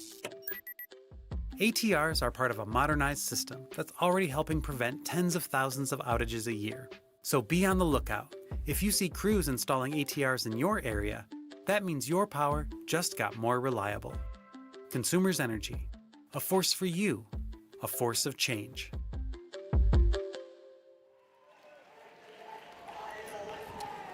And now, Dan, we are up against an elimination match. Yep. So best 2 out of 3 in the finals. Our Ford Alliance in blue won the first one, so they're up 1-0. If they win again, they are the Michigan State champions. So, you know, the scoring was so prevalent last time. Changes for Red Alliance are what? I mean, they were, a couple seconds away from hitting the Right. triple balance and getting the potential win there. So I don't think we're going to see any changes here. It's going to come down to execution. Red penalty, they crossed the midline, and I believe that's a tech foul, in which case it would be a 12-point penalty, not a 5-point penalty, and we can see that on the scoreboard, 62 Wow. for blue. So the numbers add up very quickly for the Ford Blue Alliance. And there's a piece of a machine on the center line there. Yep, that looks like a cover or a side panel. Panel, maybe? Yeah, that's not going to affect the function of these robots. The only thing, 217 stopped moving. They got hit and they stopped moving. Wow. Their robot lost connection to the field. So I don't see any lights at all. They might have completely lost power. If that's the case, they will not turn back on. They're also very close to that red zone. Even if your robot is disabled, if it's broken, if you get hit in that red zone, it's still a penalty. So if they go over that tape line, they're going to be in trouble as well. Well, the Consumers Red Alliance has an opening here. Will they exploit it? That's the question. Yeah, so again, blue, though, with a very big lead thanks to that early tech foul. Wow. Boy, that 60-90 blue machine, Just Wayland on the gun. Wildcats almost went sideways.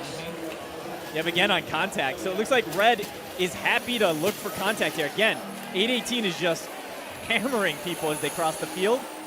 But 818 also not scoring. It looks like they've shifted to defense only, which I don't know if that's the right move now No, when you have to catch sure up. isn't, yeah. Because they're down by 30 points and 217 is already out. I think they should switch to offense if their robot's not Right, broken. you can do that with a lead, but not when you're trailing. And yeah, very surprising, right? Yeah, I wonder if they just had this plan to go defense before the match started and they're not adjusting it based on that tech foul, that early deficit, and 217 being broken. The 818 Red Alliance Consumers Steel Armadillos machine spending a lot of time at the center line. Must be 13 just thinking, seconds left. Yeah. It's time to go hang, but red is down by a ton still. Wow. thanks to those penalties, it looks like they might survive the 217 robot turning off and completely off. Sometimes they reboot. They were out the entire time. Wow. That is an unexpected finish. And boy, if the Red Alliance, well, I'll be honest, I don't know if the Red Alliance is going to have enough to make this a 3. Yeah, right now it definitely looks like it's Blue's match to lose. They're out there, they're checking the robot, trying to figure out what happened. There is a possibility, too, that if the hit that turned them off was an illegal hit, basically when you're hitting other robots, you have to make contact with what we call the bumper zone, essentially where the bumpers are on the robot. If they got hit outside of the bumper zone and it turned them off, that would be a very, very big penalty, potentially. Oh. And that was a clean hit, right? Bumper to bumper. Yeah. That turned them off, so there's going to be no additional penalty there, I don't think, although the refs are going to be discussing that. If they had been hit outside of the bumper zone, I think it's actually a disqualification. You could get a red card for that, but that was a clean hit. We can see nice triple balance. And that panel you see there that's loose at the center line, we don't know what machine that came off of, do we? I don't think that's a 217 piece. The 217's got a lot of lime green colored side panels. I think that was a different robot, and again, I don't think that was a consequential piece of the robot to fall off. So we're waiting for the final tabulation, but here's how things started. Yep, pretty good auto mode. And then here we're going to watch 51. Actually, we missed this 818, right? They didn't drop their cone off, then they crossed the field, and to make matters worse, they held the bridge unbalanced. So that was 12 points for crossing the field, tech foul. That was minus a point, minus the cone scored, which essentially was 6 points. That's 18. And then they stopped the bridge from being balanced. That's another 4 points. That's 22 points on that misrun auto mode. So only 2 Blue Alliance machines balancing at the end, and the Red Alliance balancing 3. Yep. So you'd think that would be enough for the Red Alliance, but we also saw one more red flag being waved at the very end, kind of on the front left of the field there as they were going with the balance. I don't know what that penalty was for, but I think we're going to see, 12 points for the tech. I think there were 2 more fouls. I think we're going to see 22 points in fouls for Blue.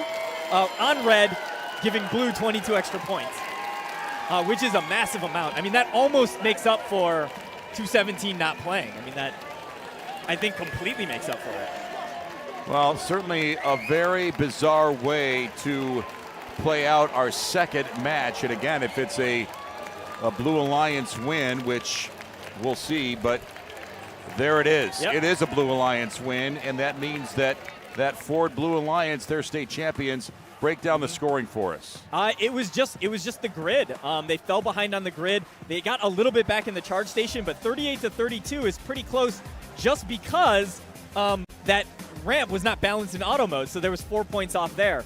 And then the penalties, 22 points in penalties. Actually, the good news is if you take the 22 points away from 153, you still got 131, so Blue would have won with or without the penalties, which, I think the biggest issue here is that 818, once they knew 217 was out, they should have gone back to offense. Of course, we don't know, though, if there was a problem with that robot. If that robot was not able to play offense, then, we kind of have a broken robot on both sides.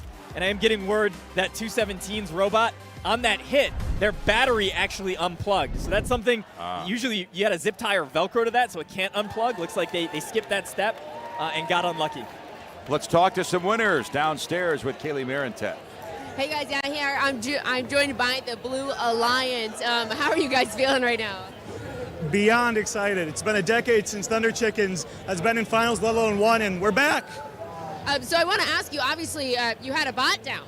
Yes. I don't. What were you guys thinking? I mean, you guys still pulled off a win with a bot down. So I know, coming from the perspective of the downed bot, we were definitely very, very worried. We're looking for that triple bounce. We're looking to place a lot on the high, medium, all those cones, and we were worried. We were very worried for a minute. It was unfortunate what happened. We're not too sure what happened yet, but whatever it is, it happened. We won. We came out. Not a problem. What was the communication going on after that bot went down with your guys' team in 217? So with our team, we all knew that we needed to get all the points down. we knew that we needed to coherently talk with each other. And so we basically determined that we needed to finish out each other's links. And then we were able to work together really well, alternate cycles, and get as many in as possible. So Alex, we've talked a few times today. What do you think was the biggest thing that got you guys to the championship and to win this? Communication has been huge for sure. All the tele-op were so smooth with each other. We never get in each other's way, and the triple climbs have been banger each time. We've hit it every single time we've tried. So it's been a pleasure working with these two. Well, congratulations. You guys did a fantastic job. It was so fun watching you guys, and congratulations again. Dan and Dan back upstairs. All right, Kaylee, thanks. Good manners, too. That's awesome.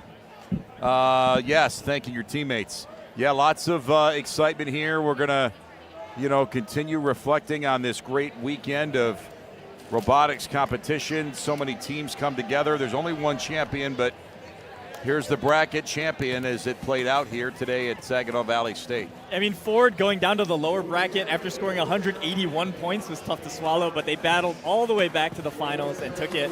I got to say, too, 60-90, I don't think we talked about them too much. And I think that's because they were just so consistently running back and forth and scoring that there was no drama there. And that was kind of really the anchor of that team, 1506 playing well. And 217 was an absolute steal in the third round to round out that alliance. Yeah, let's make sure that we address that there's non-success does not mean you lost, but you just had somebody who was a little bit better than you. Yeah. Let's go downstairs to Kaylee. Hey guys, I'm here with some Red Alliance members. You guys are literally made it to the finals. Congratulations on all your hard work throughout the day. It's been great watching you. What do you think you guys did so well throughout the day that led you to get to here? We never let go. We lost a lot of matches early, but we kept on going and kept on pushing through, and we won our district. What do you want to tell the rest of your alliance right now? Honestly, I appreciate them and all their cooperation. They made it really easy to work with them. Is there anything that you guys maybe want to change coming into next season, or what do you think happened out there? We want to make sure our robots are actually working well. Our robots work well together all throughout the day. There's nothing really we could have done to prevent this, so I think we would be in good shape otherwise. We worked really, really well together. I'm proud of where we came to here today. Well, it was amazing watching you guys all work together, and you guys did super well, so congrats on making it this far. Thank you. Dan and Dan. All right, Kaylee, thank you. Yeah, lots of fun activity here at SVSU this weekend, and man, I'll tell you, the points the points just kept coming and coming and coming. Mm-hmm. And in the back of our minds, we're thinking, all right, there's going to be some defense. It ends up it was really an offensive-oriented championship Saturday here. Yeah, until that late change by 8:18, which I think didn't work out for them. Again, I'm going to go find out for myself because I want to know if there were any robot issues there. But it does look like that switch to defense brought that final score down from our Finalist Alliance consumers. But man, still they put that 191 up, so they've got nothing to be ashamed of there. Yeah, boy, what a great finish. Downstairs again with Kaylee Marentet. Hey guys, yeah, I think the one thing that we learned throughout this season, and especially in this final match today, was that no matter if you even have a bot down, you can still win this. We saw 217 bots go down, and they still ended up winning the championship here. Again, another electric season. Like I said earlier, that I thought Saginaw last year was really fun, but nothing compared to this year. It's been great working with you guys throughout the season. And Dan, we need to look for some of those dance moves, I think, for next year. But yeah, I'll send it back up to you guys. Kaylee, good reminder. He has several months to get back in dancing shape. Yeah, Kaylee, great job this weekend. Always great to have you part of our broadcast, and we love that you bring your passion and energy into all of the pit interviews that you do. And Dan, we've done this multiple years. We consistently see the growth in robotics every year, and it's great to have you part and share your insight every year. Yeah, I mean, it's a lot of fun being here, and it's a lot of fun sharing it with everybody. Yeah. Thanks to our great production crew here at Saginaw Valley State. It's been a great weekend. We love bringing you this competition every single weekend and year that we have Michigan Robotics. So, again, a champion has been crowned here at the First in Michigan State Championship Robotics presented by DTE Foundation.